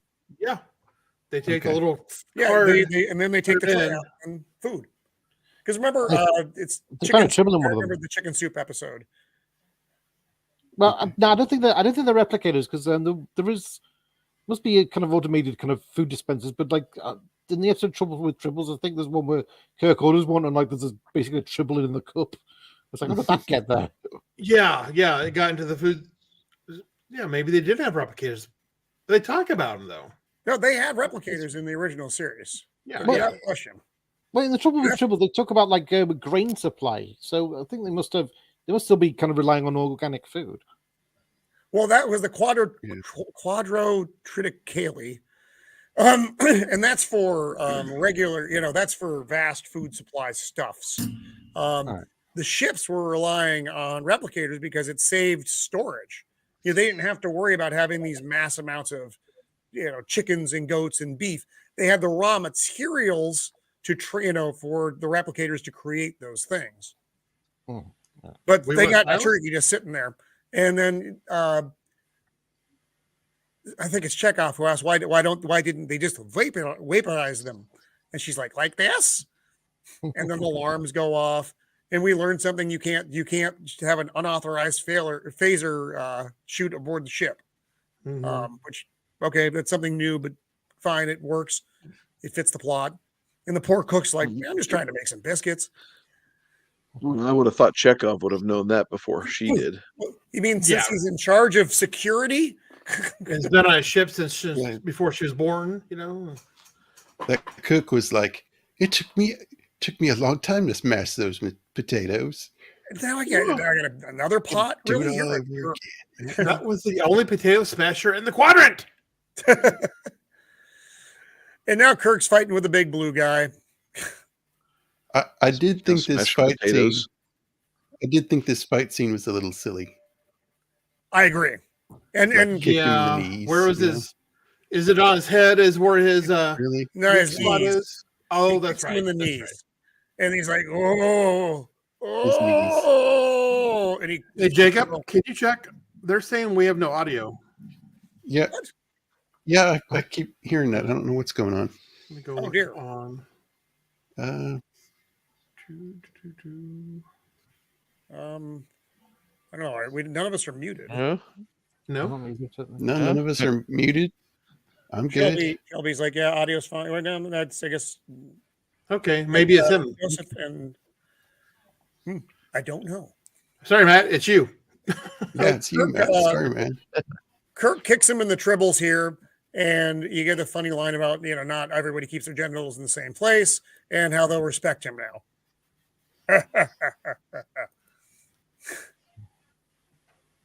It's the basic rules of prison. You go in there and find the biggest guy and beat the crap out of him, and everybody's So, where did she get the cigar? She's got one all the time. In the world? Yeah. It keeps you warm. Does your pipe keep you warm, Nathan? No, it does not. It just tastes really darn good, though. So they hit the rack later. She comes in. You're the most likely candidate I've had in months to escape. Then she plants a big wet one on him, and McCoy's like, "What is it with you?" No matter where he goes, and I thought that he is Kirk. So classic McCoy line, plotting their escape. This is the Sulu Starfleet's asking Excelsior to help them find Enterprise. Yeah, they went dark. Yeah. And Sulu's like, tell Christian them we don't Slater. know. Yeah, and then you get the cameo from Christian Slater. Yeah, I read something. The one of the people that were hiring actors and stuff was his mother. Yeah, that's it. So that's why he got on the show movie. I can hear other YouTube videos, just not this one. I've listened to this live. It's audio sounds fine. I just I don't know, Matt. I'm sorry. Audio was fine, I think. And so Sulu's now worried about his friends. I like how he questions Sulu, and Sulu's like, "Did you not hear me, Mister? Yes, sir. Yes, sir." Chekhov finds blood on the transporter pad. So they know that they've tracked blood back through the ship, and they're making him check all the uniforms now. This seemed like an awful lot of effort. So did what's her name? Kim Cattrall's character? Did she beam them there and back? Someone, I mean, or they had another conspirator who was, in charge. Because remember, later on in the film, you see a lot of eyes shifting back and forth when it looks like the jig is up, so to speak. So I think there probably were more conspirators on board than just the big players. That's just my feeling about it. Okay. Now this is my favorite thing. It's a metal detector. Or it's a blood detector, or it's a blood vacuum cleaner.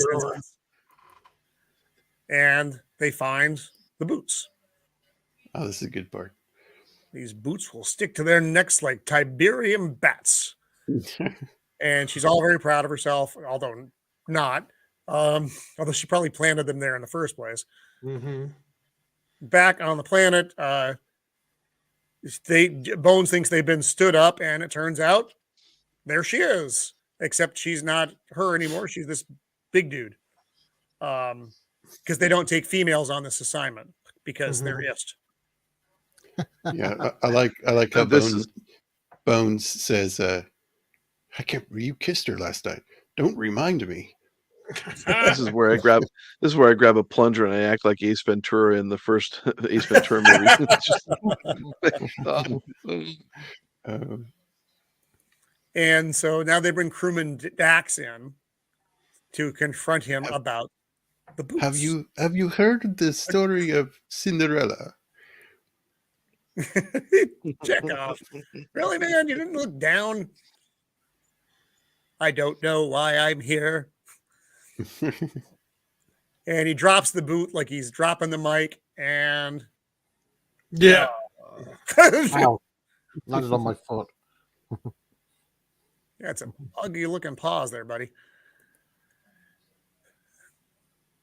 So now they're this looks tight. Very, very claustrophobic in the mines.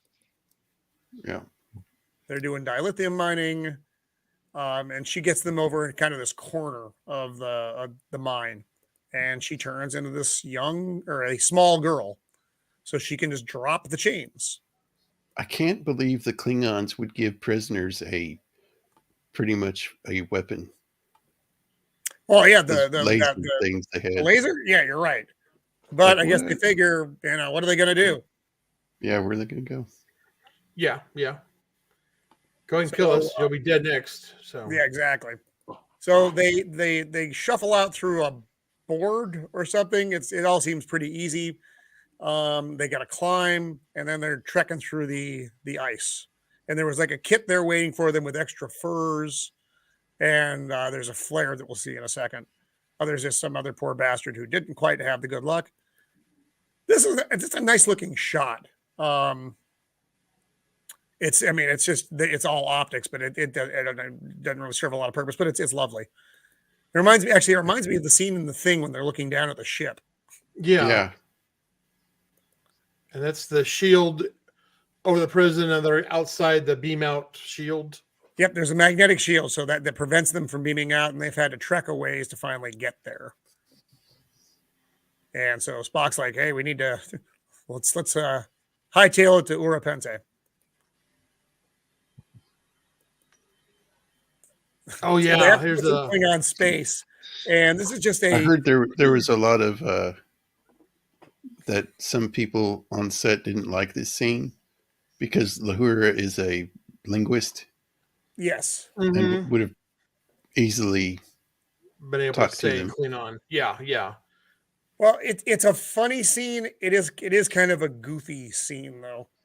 This is one of those over the top scenes that I've talked about with this movie, where they just push a bit farther than I wish they had. Because one, the station would recognize that it's a Federation ship and not a Klingon ship. There's no way they wouldn't. I know it's a plot. They are drunk though. But they are drunk. I suppose that's true. But so they're trying to get confirmation of, I mean, you see battle fleets, on the screen, and it's like, here's the Starfleet ones, and here's the Klingon. They have their own little symbols. Yes. So they're asking, what is your destination and mission? And they just keep repeating the same thing. And they're back here. They got all the books out because they can't use the universal translator because they would recognize it. Yeah. All right. So frankly, looking through. Yeah. Yeah. Press 1 for English. Press 2 for Klingon. Literally, you would have a pad that did exactly the same thing. You say what you need to say, and it'll put it out for you, and then you just read the lines. Again, they were trying to be funny. Okay. That's the way I feel about this one. He does look like the Undertaker's actually, right? Yeah. Oh, and we are condemning food and things to Urapente. Yeah. And they find it in try not to get bugs. Try not to get bugs. And then they all laugh and everybody laughs. Supposedly, Jimmy Doohan came up with that Klingon bit. He's actually the father of the Klingon language. He came up with that amount, and then these people took it from there and created the entire language from that. Yeah, way too much. Nerds being nerds. Yep. So she has this flare to keep them warm. And she goes from the big beastie looking thing back to her, and Jim clocks her. And standard issue prison flares. Yes. Mm-hmm. He knows the jigsaw. Let them know where we are. And he's right. Yeah. This I didn't like this scene either. Again, like I said, Urapente, and I'm sorry. I hate to be the dissenting member of the panel. I can't believe I kissed you. I hated this too. Maybe it was your lifelong ambition. Mm-hmm. It didn't. It's also when you're watching it, it doesn't look very clean. You can see the divider kind of thing going on there, and it just bugged me that a movie of this era would still have problems with that, and it was just like, it looked sloppy to me, and I didn't like the dual Kirk thing. I didn't like it either. And they roll around, they're fighting, and then the Klingons show up. Because surprise. And so I love this part. It's him monologue. This is a good part here. Because he's like, who did this? Well, since you're all going to die anyway, why not tell you? His name is. Oh no, I'm sorry. I jumped the gun a little bit. This was completely random that he survived at all. I think one of. I think this scene was kind of meant to be trailer fodder because, there is a bit in the trailer where you actually see the bogus Kirk disintegrate, and everyone's watching that. I think, is Kirk going to die in this film? Right. Trailer fodder. The changeling would change back to another form. That'd be easy enough to prove I'm not Kirk, dummy. Right. But yeah, it's again the whole scene. So they blast fake Kirk. He's in the monologuing. I'm sorry, which I got ahead of. He's getting ready to tell them who it is, and they beam out. And Kirk goes up. He's like, bleep. Couldn't have waited 2 seconds more. We can send you back. It's cold. No. Okay. Spock's like, your language has altered somewhat since your time on Rupente. It's only lately, shall we say, more colorful metaphors. So Scotty's sitting in one of the conference rooms, and apparently the air conditioning isn't up to snuff. Looking at, damage points on Enterprise or that's pretty gutsy. Go ahead, Roman. You want to go back to that? No, go ahead. Oh, and this is I find it interesting that they're using paper diagrams as well instead of digital. And so again, like I said, you see a fair amount of art in this, just hanging on the walls. So they put the uniforms inside a vent. Yeah, that's in the officer's mess. Isn't that the officer's mess? That's pretty gutsy. Yeah, I'm assuming that, yes, it's something of that nature where the high level guys go to hang out and decompress and not be around other people. Couldn't you take these and put them down the trash disposal, and like zap it into dust or something? I would think there had to have been a better way to do this. Yes. And so now he's reporting back that they've escaped. And he's like, okay, good help is just hard to find. And now they're off to Kittimer. Man, I wanted more of Christopher Plummer. You're so good in it. He's my favorite part of the movie, actually. Yeah, me too. Like I said, he just eats up every scene that he is in. Yeah. Even with too much Shakespeare, it was still really good. I didn't mind the Shakespeare. I thought it was good. What are we talking about? They're bringing them up to speed that there's a bird of prey that can fire cloaked. That's right. And there's a mutineer, or not mutineers, saboteurs on board. Yes. Oh, by the way, and then they find the bodies. Dun, and dun. the uniforms belong to these two men. And this is where you kind of get when it was a bit more of a tell than I think they intended it to be. So the alarm will pick up a phaser, but not a stun. Not stun, because who asked the question? Scotty asked the question. Well, why not? Why not just kill them? Instead of stun. And Chekhov's like, because it would set off the alarms. And now it takes you back to that scene from the galley before. And like I said, that's a bit of more foreshadowing than I think they should have done. Because at that point, I was like, I know who it is. Yeah. And then Scotty's like, yeah, these are their uniforms. And this is where Jim comes up with the plan to try to expose who did it. I do kind of like this part where they, over the intercom, they say, yes, so and so and so and so need, or in the medical, we need what was it? Someone to take down their statement to get a statement for them from them before they they die, basically. Which you think nobody's gonna fall for that, but think about it. You're in stress, of getting found out. So this kind of makes you, I got to go take care of this. Yeah, and Jim whispers it to Spock, and he's like, "It could work." And this is when they're passing it over the intercom system, and this is where, like I said, you see a lot of people looking nervous and looking back and forth. That's why I think that there are more conspirators on board than just Valeris and she already took care of the hitman. First rule of assassination: kill the killers. It was probably the cook. It may have been the cook. They're there. See, again, look at all that produce. Where are they keeping that? Now we're actually in crew quarters. I thought this was kind of a cool shot, though, because you actually see the inside of the crew quarters, and not the officers' quarters, but the regular crew guys. And they've got, bunks, just, like you do on a naval ship. Now, tell me if I'm wrong. This Enterprise was pretty much a battleship, right? It's a heavy cruiser. So yes. I mean, more of a battleship than a exploratory ship. Right. Like Grissom was a science vessel.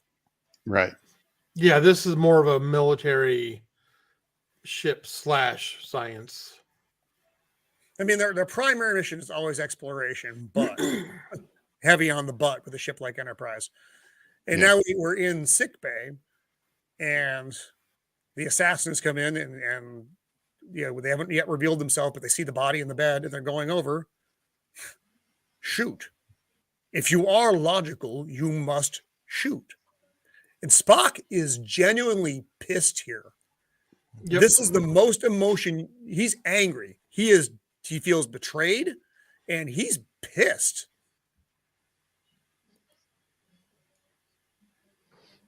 And and Jim pops up. He's like, I would really prefer you didn't. And I love how shows his anger and just slaps it across the room. And McCoy shows up. The prop guy probably didn't appreciate that. Look at that look. That look. Yeah. That is, for all of Spock's logic and coldness, he is so angry he can't hide it.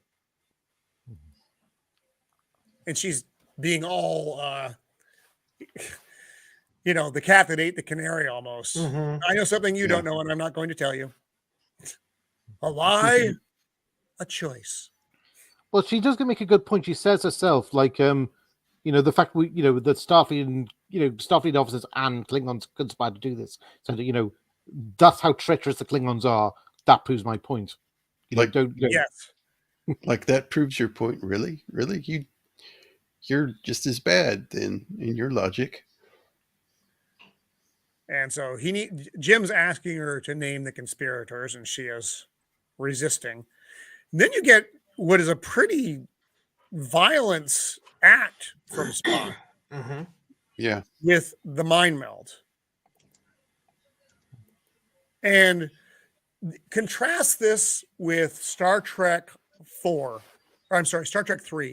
The beginning of Star Trek 3, when Sarek asks Jim if he can join his mind, and how much care he took with that. And Spock basically is just like, rip it out of your head. It is. It's very violating. That's what I got from this. Her facial expressions too, or Oh yeah, this is not a pleasant thing. Yeah. And also the mind meld. It goes both ways. So she's feeling what he's feeling, and he's feeling what she's feeling. And so she starts naming off the conspirators: Admiral Cartwright, Colonel whatever his name is, General Chang. And then Kirk wants to know, where is the peace conference? Where the peace talks are. Yeah, right. That's right. Yeah, they don't know yet. And he does the old double mind meld on her. And she just lets out a howl. It just seems like he's breaking her mind. And the expressions of the other, and Spock's like, she does not know. And he says it, his voice trembling when he says it, because he's committed this act on someone who he cared for, who has betrayed him. There's a lot of levels to this. Yeah. And just the look on Uhura's face and on Scotty's face when, after it's over, they're just like, "Whoa, boy, that was unpleasant to watch." Mm-hmm. And then Jim's like, and because she's just holding out, and he's like, whatever, bugger off. And he's like, send a Commander Excelsior to get the location of the conference.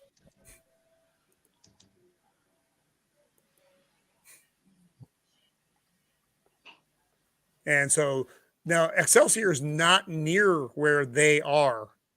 It's going to take them a minute longer to show up, and that's basically what Sulu's conveying to Kirk. He gives them a location saying, You know, we're going to help you out, but it's going to take us a second to get there.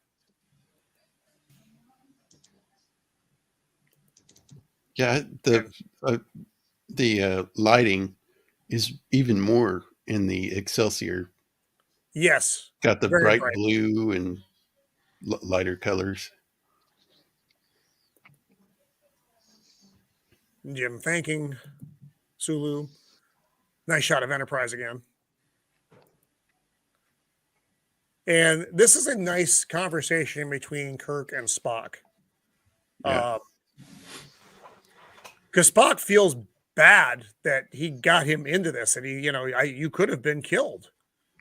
And he's feeling remorse. Spock shows a lot of emotion without showing a lot of emotion in this scene, and talking about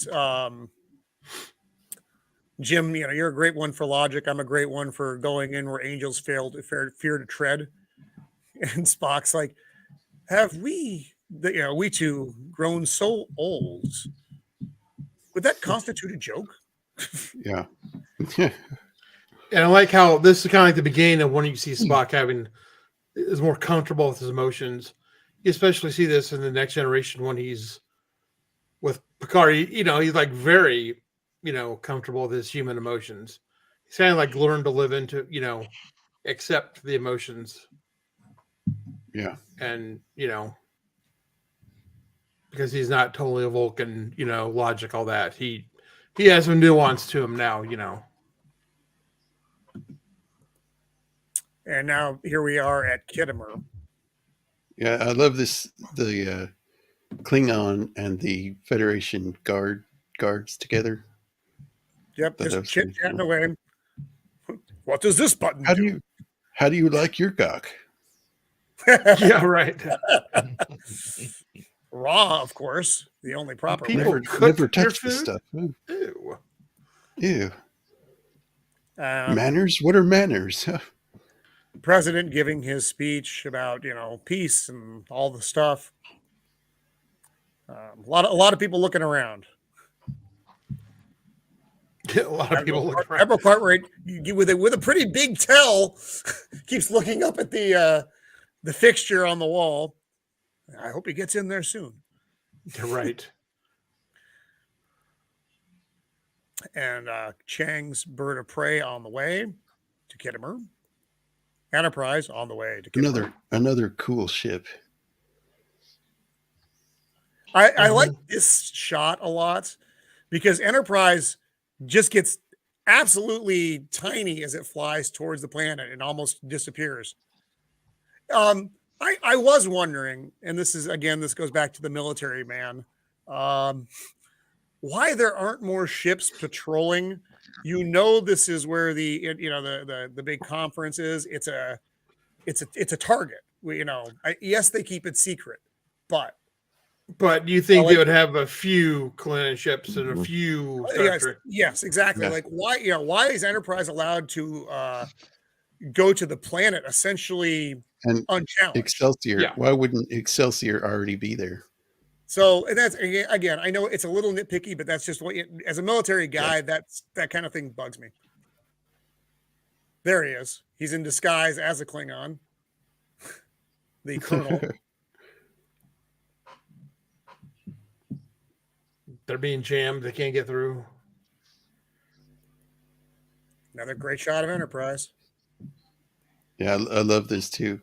Kirk, can you see me? Yes. I can see you.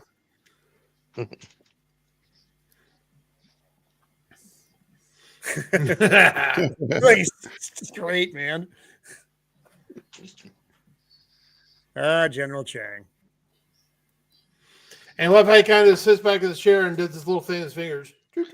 Yeah.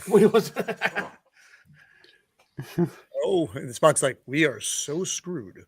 Yeah, right. Really. Everybody looking unhappy. He's just waiting for it because there's nothing he can do. Incoming. Nice shot. Get right up on him. And fire. I love how you can see the outline of the ship as they fire. Just for a second while they fire. Yeah. Which they used in what was it? Was it Generations? Yeah, they reused the same. Oh, probably yes. Yes, in fact, they did. Again, yeah. I'm not digging the Romulan look here. It's just it's. I don't know. It's the just balding.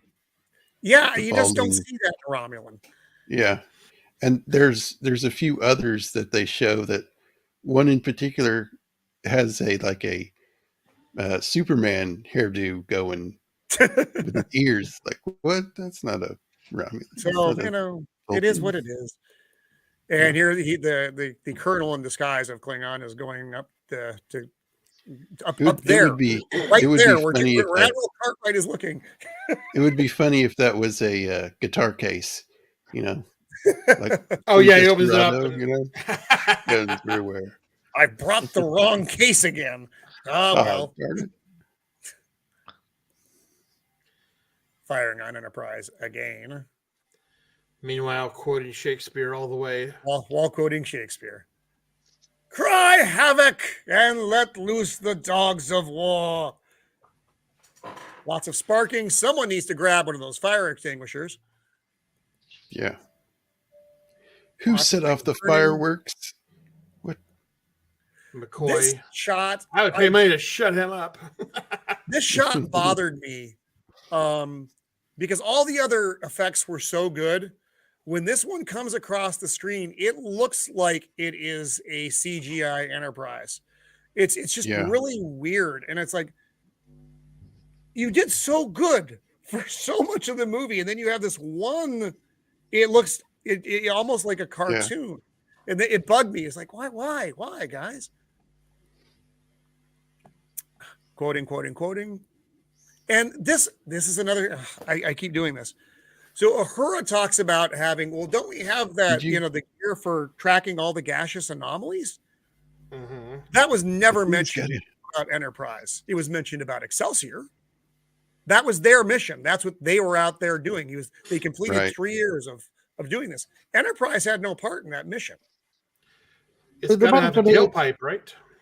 Well, they might have done it like some course over the, like, I mean, there's, like, I imagine this Enterprise has been in how long? I'm like, it was only constructed in Star Trek 4, and by Star Trek 6, it's decommissioning time. So there must have been like a long unseen period of explanation it's done. So presumably somewhere along the line, that was what they did. Well, at the end though, Kirk says that the care of this vessel will be that of another crew at the very end of the movie. So they're not decommissioning the ship. It's not the crew. It's being it's the crew.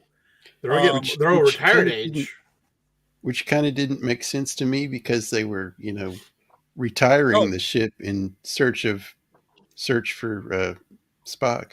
Right. So that was the original Enterprise. Yeah. Yes. In search for Spock. Yeah. That's why they they were decommissioning Enterprise. I forgot the ship crashes. 20 years old. We feel her day is done. In this one, they're not decommissioning the ship; they are decommissioning the crew. The care of the ship will fall to. I forgot that they self-destructed the ship at the end of Search for Spock. Mm-hmm. Forgot about that. And so Spock turns to McCoy. He's like, "Doctor, would you like to help me perform surgery on a torpedo?" And Bones says, "Fascinating." He's just so happy. He's cutting out the glass. This is like old school sniper stuff going on. Is that Targ fur, on his shoulder, on his arms, Targ fur? I hear it's warm. Targ fur. So he's getting his line up here. Enterprise, the hull's been breached. And the shields are collapsing. And Sulu just shows up with Excelsior. And now we're giving them something else to shoot at. Yeah. Oh, the game's afoot. Yes. Hey, shield wall. Hey, shield wall. So they're firing on Excelsior as well. And things are just blowing up all over the place. And Jim's yelling about the torpedo. And they're putting in the gas, the gaseous anomaly tracker. We have a heartbeat. Go, Jim. Lock and load. And Jim, fire. I love that. Yeah. Enterprise, the bridge is in shambles, and he's still doing a full Jim Kirk here. Fire. Yeah. It's just great. Yep. And he sees the torpedo. He's like, oh no. And it makes a weird loop too, because it's like following their exhaust. So to be or not to be. To be. Not Boom. be. And then they nail them. Yeah. Lock onto that explosion and fire. Payback time. And they just keep shooting it and shooting it and shooting it. Yeah. Blow it That's up. a great Good shot. Good scene. Until it just blows to bits. And they reuse that a lot too. Whenever they go back blow to up the explosion there. I like how the explosion just travels down to the front of the ship and blows up. Yes. That was cool. Yeah, anytime they blow up a bird of prey in Next Generation or just Deep Space Nine, it's always that same one. Hey, Pops. Hey, successful surgery on our torpedo. Yep. And the assassins getting ready to shoot. They beam down, and again, lack of security I find alarming, but it is what it is. And they have to push their way through. And we get another really good Jim Kirk moment here, though. Yeah. Where the assassin's getting ready to fire, and he dives across. Kirk, Enterprise. And things are just going all chaos here. I expected him to go full. I expected the president to go full Foreman on him. You know?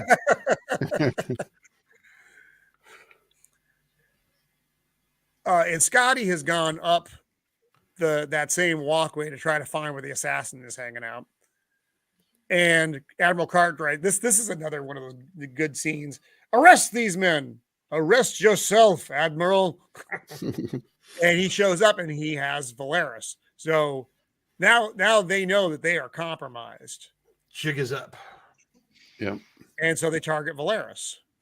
And Scotty bursts in like the wild Scotsman that he is, and he shoots him. Yeah. And out he goes. I noticed this when the guy's on the ground, like the Admiral comes up and there's like a piece of glass sticking out of his neck. Assassin. You see it right there. No, the assassin's neck. Oh, when we get to the assassin. Okay. And so Cartwright's trying to get out of there, and then Sulu and team beam down. Gotcha. I just thought that the glass in the neck was a nice touch. I didn't get. They don't do that kind of stuff much anymore. They pull his mask off, so it might be up. Yeah, and they reveal that it's the Colonel. I'm sorry, I didn't get that. I don't know why I didn't get that shot. Yeah, Shield Wall. We talked about the Russia Cold War. Oh yeah, overtones. And the president just looks so beside himself here. It's like, oh man, I'm just not having a good week. And as it bore is like, what is it? What does it all mean? Yes, yeah, that was the big. Is that the Klingon back there? Is that the one that got his arm shot off? Go back. Yes, same guy. Okay. And he's like, and Jim's like, people are afraid of change. And he actually says that your father called it the undiscovered country. Yes. Title drop. Uh-oh. Did you hear that? Sorry, that was me. Yeah. Are you okay? No, I'm good. I'm good. Okay. I was like, it's red alert. We're being attacked by the Klingons. Oh no, red alert.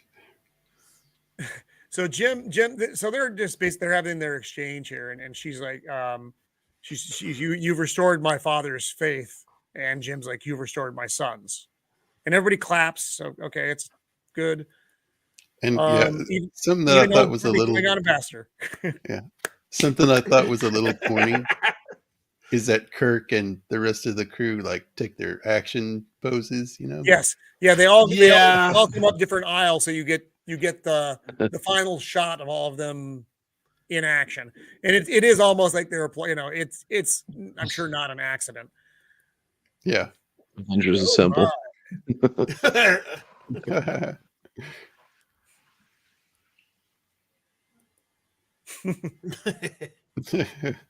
I don't know why I'm clapping.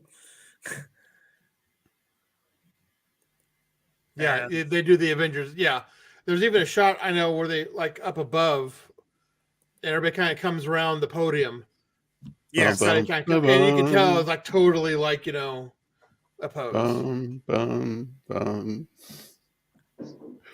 It's kind of like their curtain call. Yeah. Yes. Yeah, it was. Yes. It's cool. You get all teary when you see it. And Jim and Sulu exchanging Captain pleasantries. Yeah. It's like, yeah, thank you, Captain Sulu. And Sulu's like, it was great to see you in action one more time, Captain Kirk. Well, the last nice word said between the two of them. Yeah, no lie. I'm glad I don't have to be in the same room with him. Yeah, right. Bones. They hate each other so much at that point they had to have two different ships. Yeah, right. Yeah. That's a big ship. Not so big as their captain, I think. Yeah, that's a great line. Right. And then she's like, yeah, we're being ordered back. They're still ordering us back. They've been ordering us back for like 2 days now.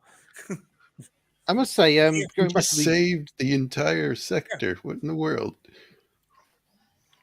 Just when you read the behind the scenes of who actually really hated who on off set, it kind of gives you a great appreciation for the acting of James Doohan and George Takei. That they seem like you believe that they're fun friends. You don't sense the animosity. Yeah, so like they put that aside, for the acting. Yeah. And in part 5, there's actually a scene where Sulu gets the ship and Kirk or Shatner canned it. He didn't want that to happen because it would have taken away from him.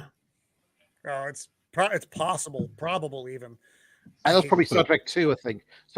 In Star Trek 2, Sulu didn't really get many great scenes in that, and he said, look, I'll do the scene. If you give me a good scene, I'll do the film. And so there was meant to be that discussion in the shuttle pod as they're going to the Enterprise, and Sulu talks about getting his own ship, the Excelsior, even then, is being talked of. And George Takei reckons that Shatner deliberately underplayed it to sabotage the scene so that it would get cut. It was only one scene, and I think that's the source of their animosity ever since. Yeah, but Shatner did get to space first. That's true. That's right. Well, technically, Scotty did, but his remains got put in orbit. Not. That's right. It's kind of. So Spock's response to Starfleet's demand that they come back: if I were human, my response would be, "Go to hell." If I were human. I love the part, and it's that scene where they're talking in Spock's quarters, and Kirk says, "Well, we are all human," and Spock says, "I take offense to that." Yes. And Chekhov asks, "Heading, Captain?" And that's the second star to the right, straight on till morning.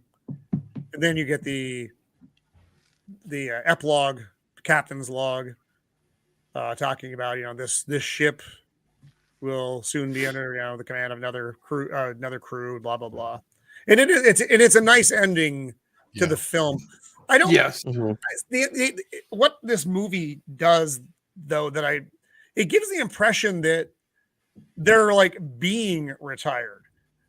Almost like, that's being forced upon them. And I suppose that's possible. I mean, in real life military, it is. But yeah, it was I don't know. It was peculiar. It's to force them out of Starfleet. Starfleet's not a military organization. I think what they're saying is that they actually are going to decommission the ship, and indeed they do. Like, we never see the ship again. It's straight to the Enterprise B now. Yeah. And not too long after this, we find out that Scotty does leave, and then that's when he has his little incident on the Dyson Sphere where he is trapped in transporter loop. Yeah. And Enterprise flies off. What did y'all think of that episode of TNG? I like seeing Scotty. Yeah. They do a great thing where they sign their names. Yep. I thought that was great. Yeah, I like that part. I liked it because so he was so smart, he was able to save himself and tried to save his other guy. They did make it. But he's like on a brand new ship, and like everything is like so out of whack that he's like, oh my God, our ship's going to blow up. No. That's like normal, where he feels so useless, even though he's so smart in his time. And Geordi is just getting annoyed as all heck by Scotty. Yeah. Yeah. And then finally they come across some old technology that Scotty is all on. Yes. So. And they bring it together. Everybody liked it. I liked the episode. I mean, there were some TNG episodes that were throwaway, but I didn't think that was one of them. No, that was a good one. I really liked this movie. There was also one with proper send off. Yeah, me too. There was also one with a TNG with Bones, right? That was the first episode. Yeah. Okay. He shows up. He's like 120 or he's ancient. Yeah. They never name him, but they say he's cantankerous and he doesn't like transporters. And they put a picture with Data, like he goes, you seem like you don't see any points on your ears, but you seem like a Vulcan. It's like, no, I'm an android. Almost as bad. Yeah. But he also has that line, the Enterprise is a fine ship, treat it like a lady, she'll take you home. Yep. Yeah. And that's the last line that he says. So where do you guys place this in your, and I'm only counting the first 6 movies. I'm not counting anything after this. Where do you place this one? I think it's my second favorite Star Trek movie. Probably second or third. Third for me. First is Voyage Home. Second is Wrath of Khan. Third is this. Nathan. I'd probably put this 3 or 4 because I like 2, 3, and 4, and I might stick this one between 3 and 4. I really enjoyed this one. I thought this one was really. Well. I thought this one was pretty underrated in comparison with every other one. Mm-hmm. Yeah. Like I said, there were parts of it that bugged me, but there are parts of. Well, there's no part of 2 that bugs me. I love all of 2. 3, I have some issue with. The Whales, it was funny. It was a very enjoyable movie, but this has a lot of good classic fan service, and I think that was very intentional. Knowing it was the last film and knowing the debacle that was Star Trek V, I go back to that a lot. I really didn't like Ura Pente though. That the whole sequence, that is the Achilles heel of the movie for me. That kind of took it out of the story for a little bit. I thought. Yes, it's like a separate story. Well, the Amon thing, I didn't really dig the aliens that were there. The big blue guy. I don't know. I like how they separated them. I don't think they should have been separated. I think they all should have been together throughout the whole thing. And I know why they did it for the plot device and all that, but still, right? Yes. Yeah. But it was, and you guys just said it was a great send off for this crew. I wish they hadn't made Generations. Not with him anyway. They didn't need. They need to bring Captain Kirk on it. You didn't need that movie at all. That movie served no practical purpose. They were just trying to have, parts of the crews together in the same story. It was unnecessary. As a big fan, I didn't dig any part of Generations. It was a money pulling movie. It was a way to get the next generation in the movies. Right. No, right. I disagree. I think there is a nice existentialism to Generations. I don't think it's just a. I mean, obviously they're going for the big, the big audience draw with Kirk and Picard together. But I think, there were themes there. There was a kind of,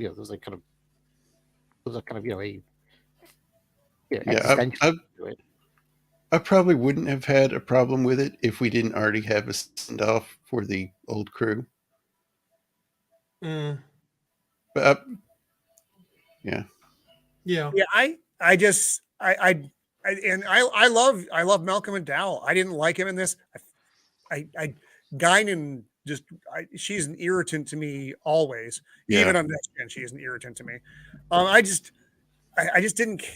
I didn't care. I didn't care enough about the plot. Like I said, I don't like. I just don't like it. But I also don't like the Next Gen movies almost as a whole. I like one, and that's First Contact. Yeah.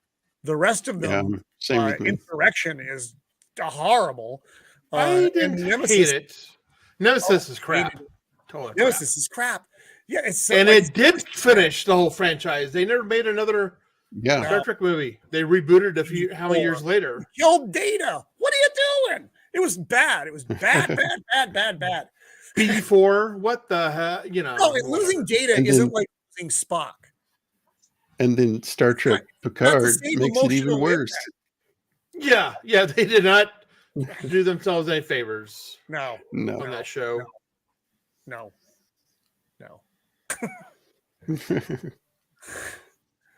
But Zach, I don't know. I think maybe 4 was the highest grossing of all of them. It was, yeah. I can believe that. It was the most. Either be 2 or 4. Yeah, either 2 or 4 would have been the big was. Yeah. Well, 1 or 4, because 1 did get the. I mean, everyone went to see 1, and it made its money back, but it was just they invested so much in it, it needed to make its money back. Yeah, they they were going to back in the 70s. Paramount was going to have their own television channel, and Star Trek was going to be their flagship show. It all fell through, but they had all the sets and stuff. So let's just make a movie and shut the fans up because they've been begging for this for 10 years. Yeah. And they did. And it was a flop, but then home video had started then. It became a big video hit.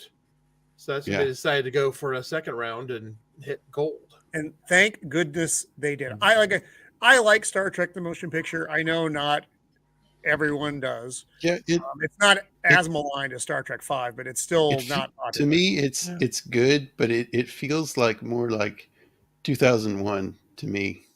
You get a lot of those vibes, yeah, it's kind of it's a very cerebral. You could have started this all with Star Trek 2. You don't need Star Trek the motion picture. I like Star Trek the motion picture, but you don't need it. It's not necessary. No, it's not. You could have gone straight into this. Right into Star Trek 2, and it all works just fine. Yeah. Did you guys see the Vic Mignogna Star Trek? Yeah. I love that so much. I wish they would have been. I loved how in the very end, that last episode they did, really tied it in to Star Trek 1. Kirk came out with a brand new uniform. He's telling everybody, don't laugh. You're going to be getting these soon. But, we're done. This is why... they wrapped up their first episode of Star Trek with this about how, what was going on and then why Spock left the way he did and all that. I thought that was an excellent way of, and that was all fan made too. They tied that together perfectly to go into Star Trek 1. Yeah. They had some very good writers associated with that. It was Star Trek Continues was the project. Yeah. But they brought in like stars. Yeah, they had real stars on there. The guy who had played the original Apollo in the original series came back to and it worked so great because he'd aged, and they explained why. I was like, yeah, that's totally. Lou Ferrigno was in it. Lou Ferrigno is the Green Orion slave man. Yeah, he wasn't a slave. They sold he's like a slave trader, I guess. The Expanse, the Indian dude with the southern accent from Mars. He got booted off the show because apparently he did some bad stuff. He was in there. Oh, Q was in it too. John Delancey was in an episode of that. Was he? I don't remember. I don't recall. It was the one where there is black and white because of the way the rays of the sun or something hit your eyes, so everything there's no color. And they found a way to get color, and all of a sudden they found out this guy's wife was like one of those hated immigrants that were sneaking on the planet, and he freaked out. No. Turned out he married one, his kid is a half one, and then all of a sudden he's got problems But yeah, the writing on that was on par with anything the original Star Trek did. Yeah. Certainly better than the Discovery or Picard. Oh God, no, that's crap. But yeah, if you ever go on YouTube and check it out, it's still on YouTube. I hear they do tours once a month down there in Georgia where they made that place. Really? I'd love to get down there sometime and check it out. Yeah. Because they made like a perfect set. Yes. They had perfect outfit. They even had the music. That was a big thing too. The music totally matched the original. So when he was doing his like little speeches, it had the music playing in the background just like it would of when Kirk was doing it. So no, yeah. It fits perfectly. Unfortunately it was just fan made, but at least it's out there and anybody can watch it. That's one of the YouTube doing good instead of evil. Yeah. That's what's sad about that the Axanar thing. They have a really cool set they've built, and the costumes are cool. But I think their nail in the coffin, I think, was the lockdowns. Well, what happened was it was because of Axanar. That's why all the fan-made Star Trek stuff got canceled. Yeah. They Paramount will let you do it only if you made no money whatsoever. So all these Star Trek things were and I think the episodes have to be like 12 minutes or something or under that. I heard that they limited the time they could put them up. I don't know. It's weird. Star Trek Continues was like half hour or so. No, they were almost full length. Regular Star Trek length minus commercials. I don't know where I heard that. I heard that somewhere. But Axanar, what they did was they took the money they got and actually got offices and paid themselves salaries out of that. And that was the big no-no. Because Axanar was now making money off of it's now Paramount put the kibosh on it, and then they just flat out said, everybody, no, we're not doing it. That's why Star Trek Continues quit. Vic and I had talked about it because that was like the biggest thing. Why'd you guys stop? Is Well, Paramount said we had to. Everybody got the same cease and desist letter. We were able to wrap it up, fortunately, but that's why you don't see this stuff anymore because the party ended. Yeah. Somebody had to ruin it. Yep. Well, guys, it has been a pleasure talking with y'all about Star Trek. Always a pleasure talking about Star Trek. But thank y'all for coming on and hanging out. Thanks to the chat for coming on and putting up with us. So Roman, Roman, what do you have coming up? This Thursday at 5 Pacific Standard, we're going to be doing part 2 of our groundbreaking comics conversation. I've got a really awesome panel for that. And we're going to be looking at groundbreaking comics, the big game changers from largely back in the day. Mostly we're looking at things from the 80s is what seems to be the theme, 80s and 90s. But there's been some other stuff that's snuck in there too, and that's been a lot of fun. Father Miller's out of town this week, so I'm not on with him. But then Saturday I'll be on with PJ Maybe at noon Pacific Standard for Let's Talk Geeky, and that's all the UK folks. Sudoku's often there as well, so it's one of my favorite. A good time. And that's it. And thank you for having me on, Jacob. This was a lot of fun. We could talk Star Trek for a lot longer than we give ourselves, and our fans will tolerate. Yeah. Right. All right, Blair, you got anything coming up? Not this week, no. I don't know what's going to be happening next week on Roman's channel. What topic he's decided? Has Roman decided? No, he doesn't know. I haven't decided yet. But we'll I'll probably be on that panel, and then I'll be around. Thank you for having me. This has been a great time. Star Trek is my favorite. Thanks for coming on. How about you, Nathan? Let's see. Just came back from a little weekend in Kentucky, so I've got nothing going on. Just chipping away a little bit at a Wheel of Time project that I'm working on, and then getting back into the swing of things with everybody online. But I really appreciate you reaching out last month to me to join in on this talk. I really enjoyed sitting down and watching this movie again and getting to talk with all you guys and streaming with all of you for the first time. So man, it was good to meet you all. Yeah, thanks for coming on. You too. You too. Well, Sudoku? I've got nothing much coming up. I am doing a stream with PJ Maybe on his channel. On February the 8th, we're doing a retrospective of the Captain Scarlet series. Cool. From the 60s. Cool. Yeah, that's going to be fun. Yeah. Other than that, not much else. Thanks for having me on. It's been great to talk about Trek again. It was good to meet you. Yes, you too. Cheers. Thanks. Yeah. Thanks.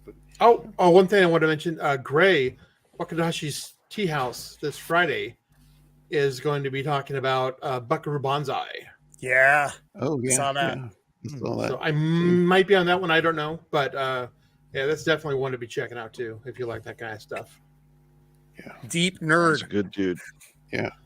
Next week, Gray's a good dude. Next week, I'm going to be doing a stream about Close Encounters with JT Gunn and Ms. Martin Muses and Shield Wall. So that should be a good time. Oh, right on. Cool. Nice. Well, it's a good time having all you on, and we'll do this again sometime. Right on. Y'all all take Thank care. you. Thank you. Good night. Good night. Everyone. Good night, everybody. Good night, chat. Night.